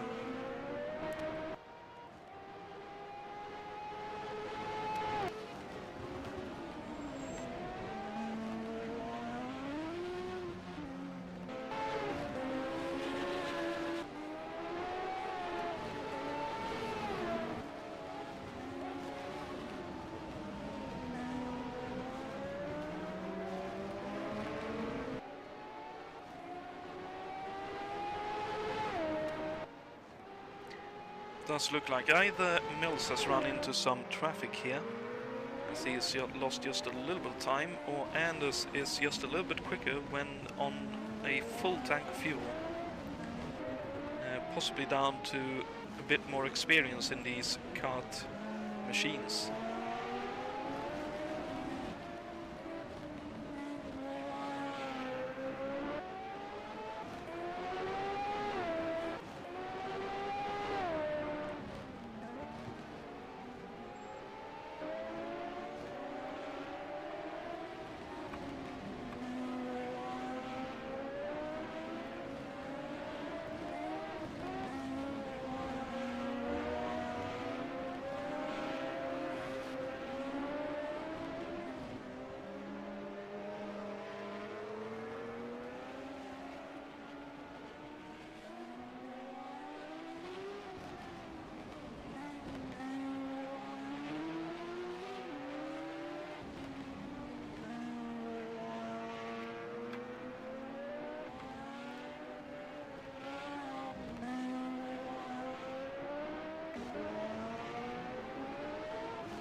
Let's jump on board for a lap here with Anders as he navigates this exhibition place race course.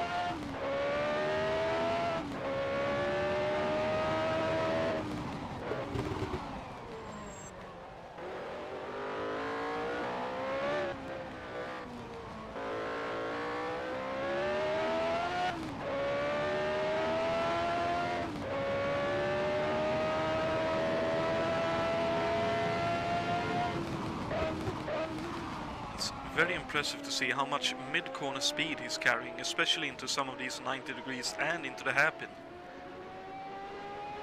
compared to some of the others we've had the opportunity to ride on board with during this race and during the warm-up.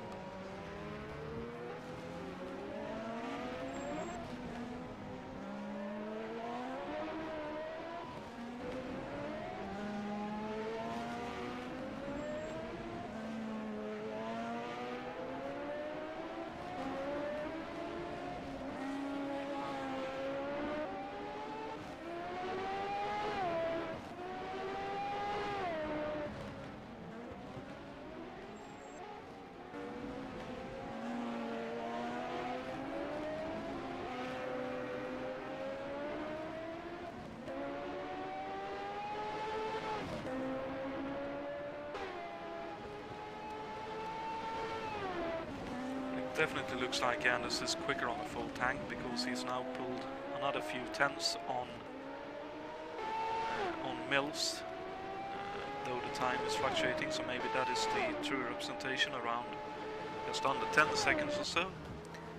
It is a little bit tricky to read on this track at some points. Exactly do this.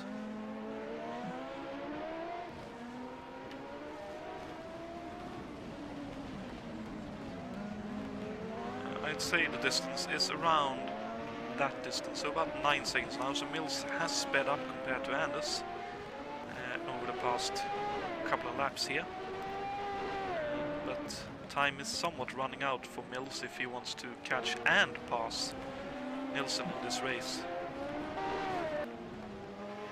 Meanwhile, Wilkes keeping a good, nice rhythm going. Kirsten is closing in just a little bit at the moment, but Wilkes will be hoping to get a podium finish here tonight. That will be a nice reward, having moved away from the Hemmelgarn Racing team and into the Gallus Racing car a couple of rounds ago. Good way to reward the Gallus guys for their effort in providing a car.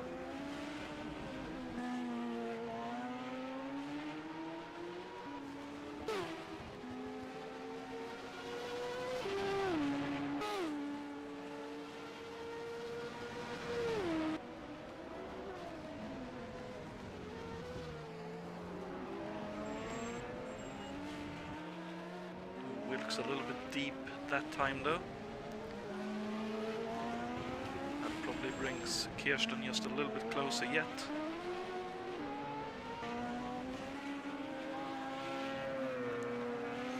I wonder, compared to the pace that Kirsten is running at the moment, how is his fuel doing now? Considering we saw he needs to make 35 laps this stint. But yes, there might Wilkes, be some go towards the end, yes. But maybe Wilkes is struggling for fuel too. Though I'd imagine he shouldn't. Knowing Wilkes, I don't think he's the man to struggle for fuel.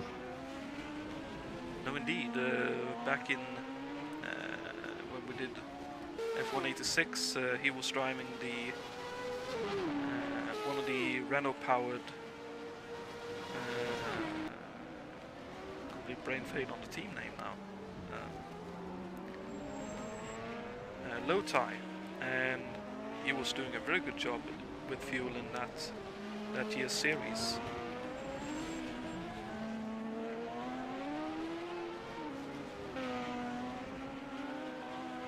But that being said, unless he wants to defend a little bit, he ought to pick up the pace just a tiny bit a lap.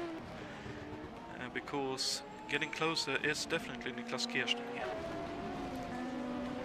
Meantime, gap at the front down to 8 seconds now. So I reckon at this kind of pace difference, Mills will be with Nilsson with a 3, 4, 5 laps to go if this continues. And that'll be very interesting to see how they deal with one another when they are wheel to wheel or wing to wing, or however they decide to deal with the oncoming probable battle. One driver who's had a very quiet and nice consistent drive tonight is Thiago Canola in that Machinists Union march.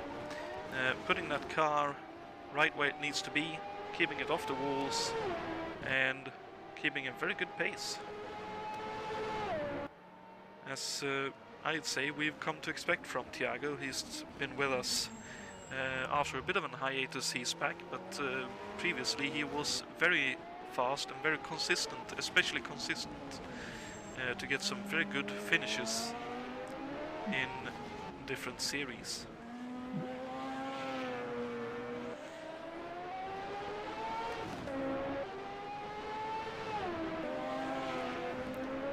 Likewise, another consistent and fast driver is Ray Riddle, currently running 6th, 10 seconds ahead of Yannick. So Yannick has pulled in some, I reckon, some 4 to 5 seconds since the pit stops. So Ray, for the moment, looks safe in his 6th place run. Yannick likewise, presumably running as fast as he dares, without taking too many risks, because he needs the points, but doing a good job at the moment. David Wattman, another one who's had a nice quiet run so far, has 30 seconds to go to Jon Tim, who is, I'd assume, going hell for leather to try and get one more point for this race here. Little Al still keeping going here, despite the damage we saw him pick up earlier. The Patrick Racing crew doing a good job repairing the car in form of the wing and the suspension by the looks of things, which is nice to see. And Brun Chacon still keeping going in the leader card racing entry.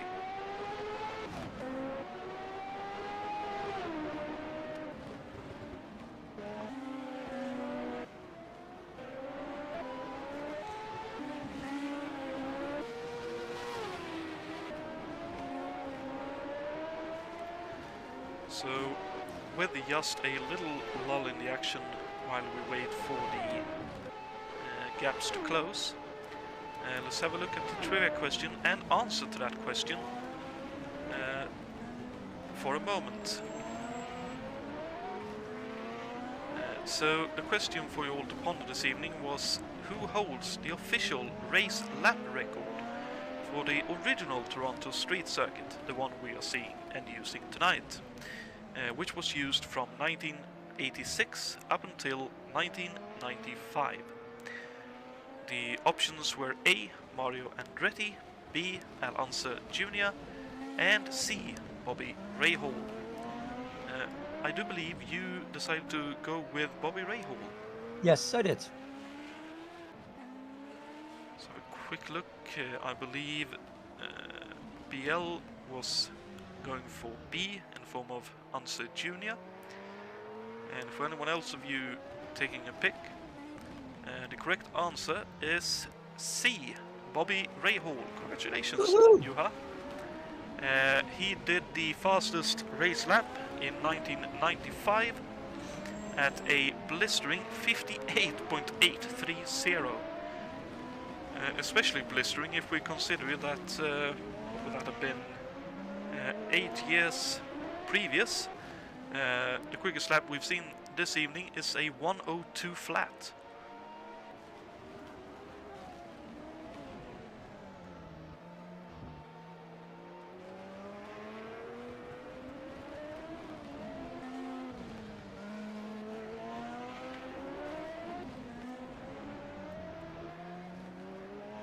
But back to the track we go. We can see the gap at the front is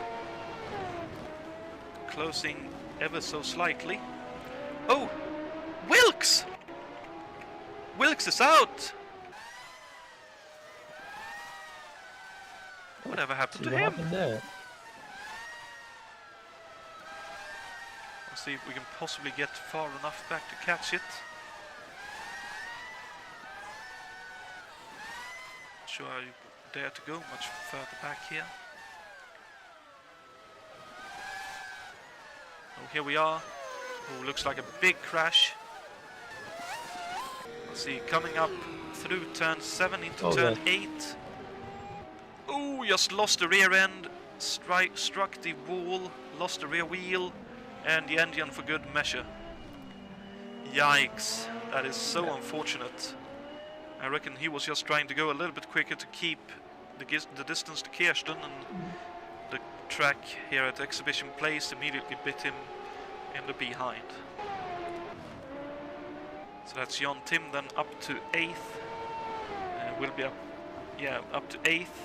24 seconds now the gap to David Wattman. That is really unfortunate for Wilkes. He was having such a great race.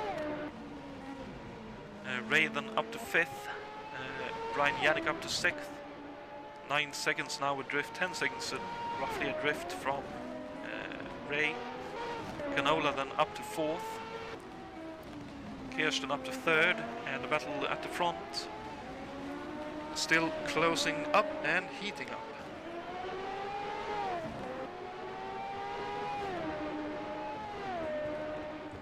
But that very much looked like, at least to me, that Wilkes were just trying to go a little bit quicker to try and keep the gap. Or do you have a different view on that one, Juha? Sorry, can you repeat that please, Jonathan? That to me at least looked like Wilkes were trying to go just a little bit quicker to try and keep the gap to Kirsten, but yeah, but I got caught out of the same corner, so it's quite a deceptive one. You think you go quicker into it, and you just slide wide. Yeah.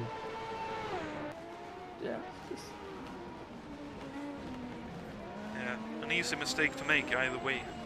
Yes, and this will move Bruno Chacon into the top 10 with only 10 cars running. Oh, indeed, as long as he can do enough laps to pass Wilkes, which I'd imagine he should be able to do with the laps we have left. And that means as well Little Al will get up to 9th.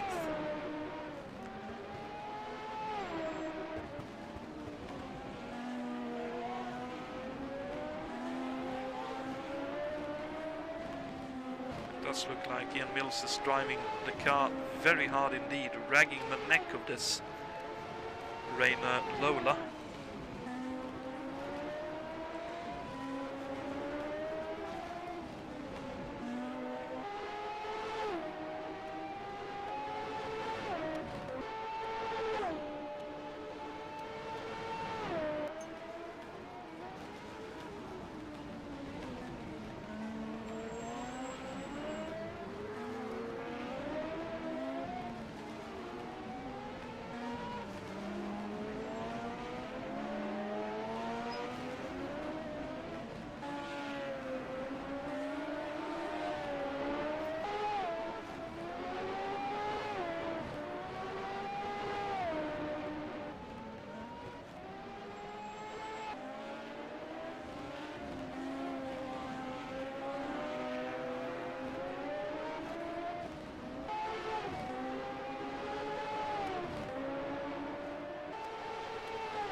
Oh, look at this. Mills now right up with Nilsson with what would be 12 laps to go as they cross the finish line. Oh yes. Some excitement to finish our race. And it looks like we will have Indy. Oh, he's already going for it, yeah. Oh, well, wow! That didn't last long. There he goes. I wonder if that is Nilsson looking after fuel. Yeah. Because that gap diminished very quickly. It tends to be good field managers, so don't know what's going on there.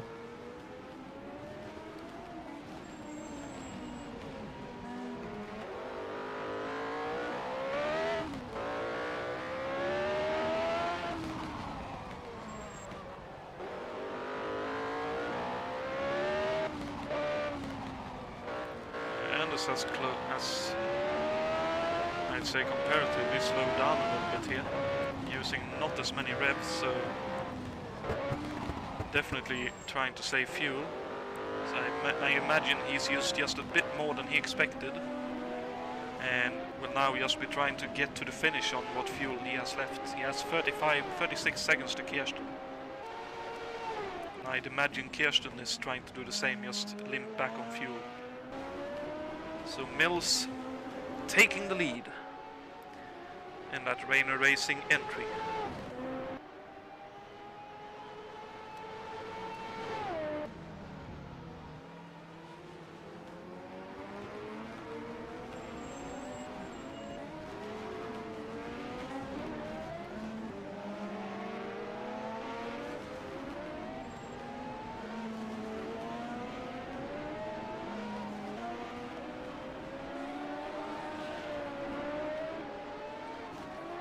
So unfortunately for us, the fun lasted 10 seconds or so after Mills caught up to Anders, as Canola does the fastest lap, so Canola has some fuel to burn, a 1:01.711, proving that he indeed is a very quick driver as well.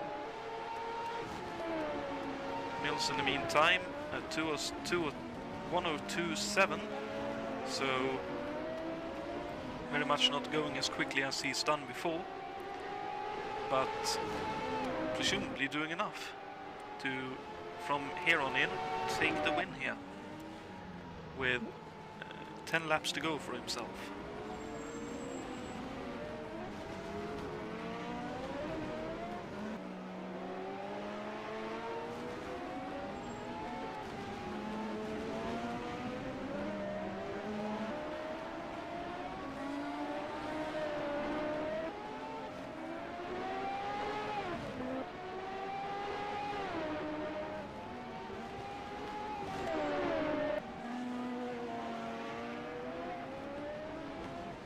So as we see him head through the final few turns, and is definitely dropping back, looking for fuel.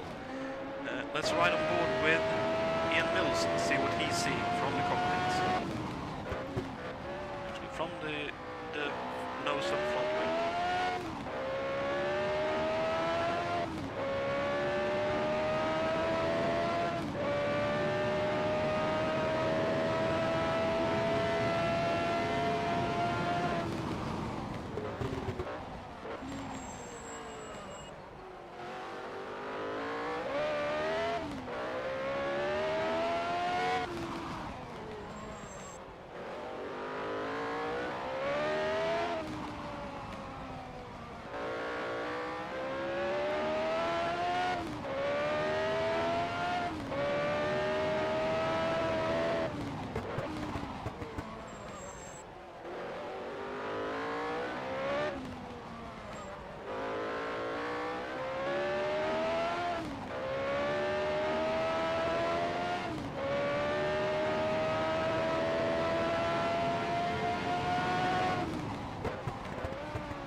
Now only 16 seconds behind Niklas Kirsten.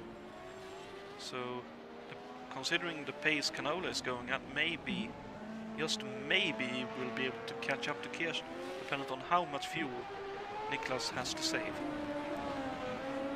Ray with 7 seconds still in the lead ahead of Yannick, so we'll take a Hail Mary for Yannick to catch up. Meanwhile, David Wattman with 15 seconds now in the front of Jon, which should be pretty much impossible to catch up for Jon, unless he has a lot of fuel to burn at the end of this race.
Oh no! Bruncha Con with a lot of damage to the car, but thankfully for himself, no one else is running, so... but that looks like a big off, comparatively yes, speaking. I'm trying to find out where that happened. Looks like fairly early on in the lap.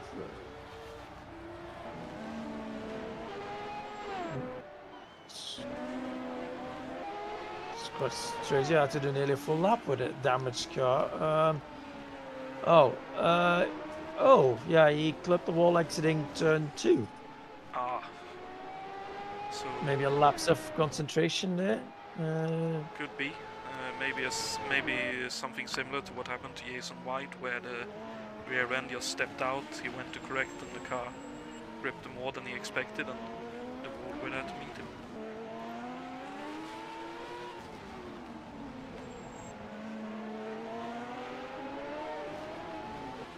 That has seemed to be the most likely way to hit the outside wall at turn 2. That you just put a bit too much power on and the car lurches sideways on you. But coming through the final turns for the second to last time, Ian Mills getting ready to head on to the final lap. 1 lap to go for Ian to take a maiden win here at ISO in the kart championship in what has been an absolutely stupendous first one-off drive in the series. By the looks of things, he hasn't put a single step wrong in this race.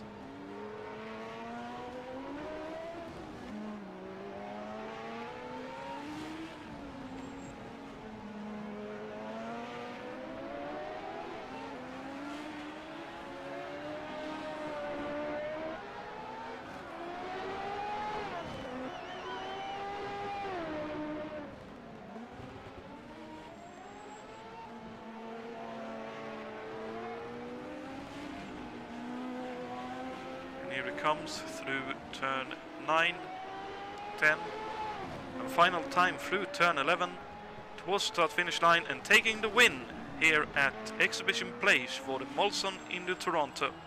What a stupendous drive from Mills.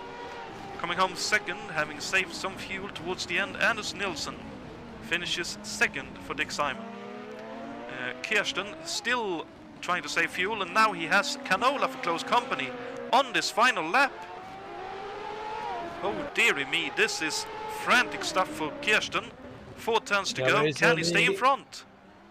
Well, it all depends how good Canola exits the next turn and if Kirsten can close the door. And if Kirsten's car begins spluttering as well. Looks like he will just about hold on. Third for Kirsten, Canola finishes a very close 4th. That was very close stuff for Kirsten, holy moly. Ray Riddall finishes 5th in the second of the Dick Simon cars, a very good showing for the team. Brian Yannick has not finished it yet by the looks of things, heading for a 6th place finish here tonight. So a bit less than he probably would have hoped for, but still some good points towards the championship hunt, as he has actually finished and just sped to the pits. So 6th for him. David Wattman finishes 7th, John Tim finishes 8th, Alberto Jr. finishes 9th, Brun Chacon in the pits will finish 10th, Richard Wilkes will be classified 11th as a first of the retirements, scoring 2 points, and Simon Wattman will score 1 point for 12th. Also retired were Jason White, David Saber, Juha Bos, Jus Bouchard, Matthew Sebagnoni, and he was the first of our retirees in the PC16 Penske. But what a drive by Ian. Holy moly, what a drive.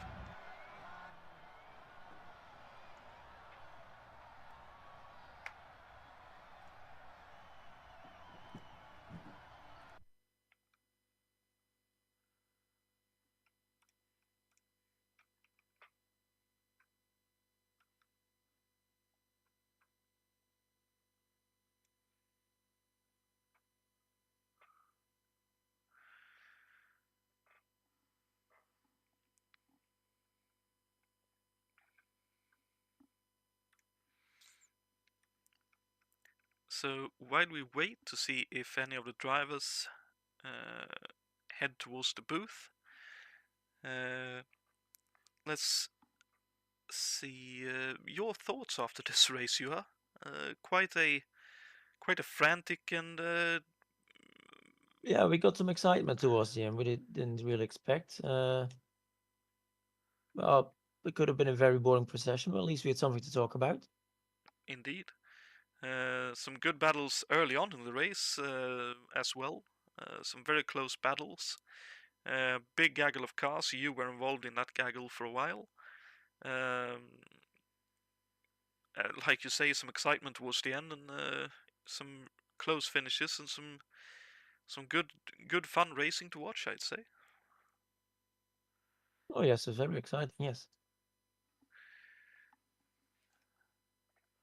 Now we've got a more interesting one coming up.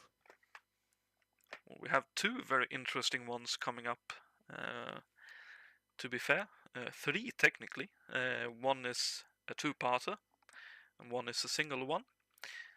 While we don't have a slide for it, next weekend on the 27th of April, round 1 of the Lukas Vidar Trophy will take place, which will be part of the DRM Championship. Round 7, the 42nd International Adak Eifelrennen, from the Green Hell, the Nordschleife, the full circuit. That is going to be a whole heap of fun in those cars.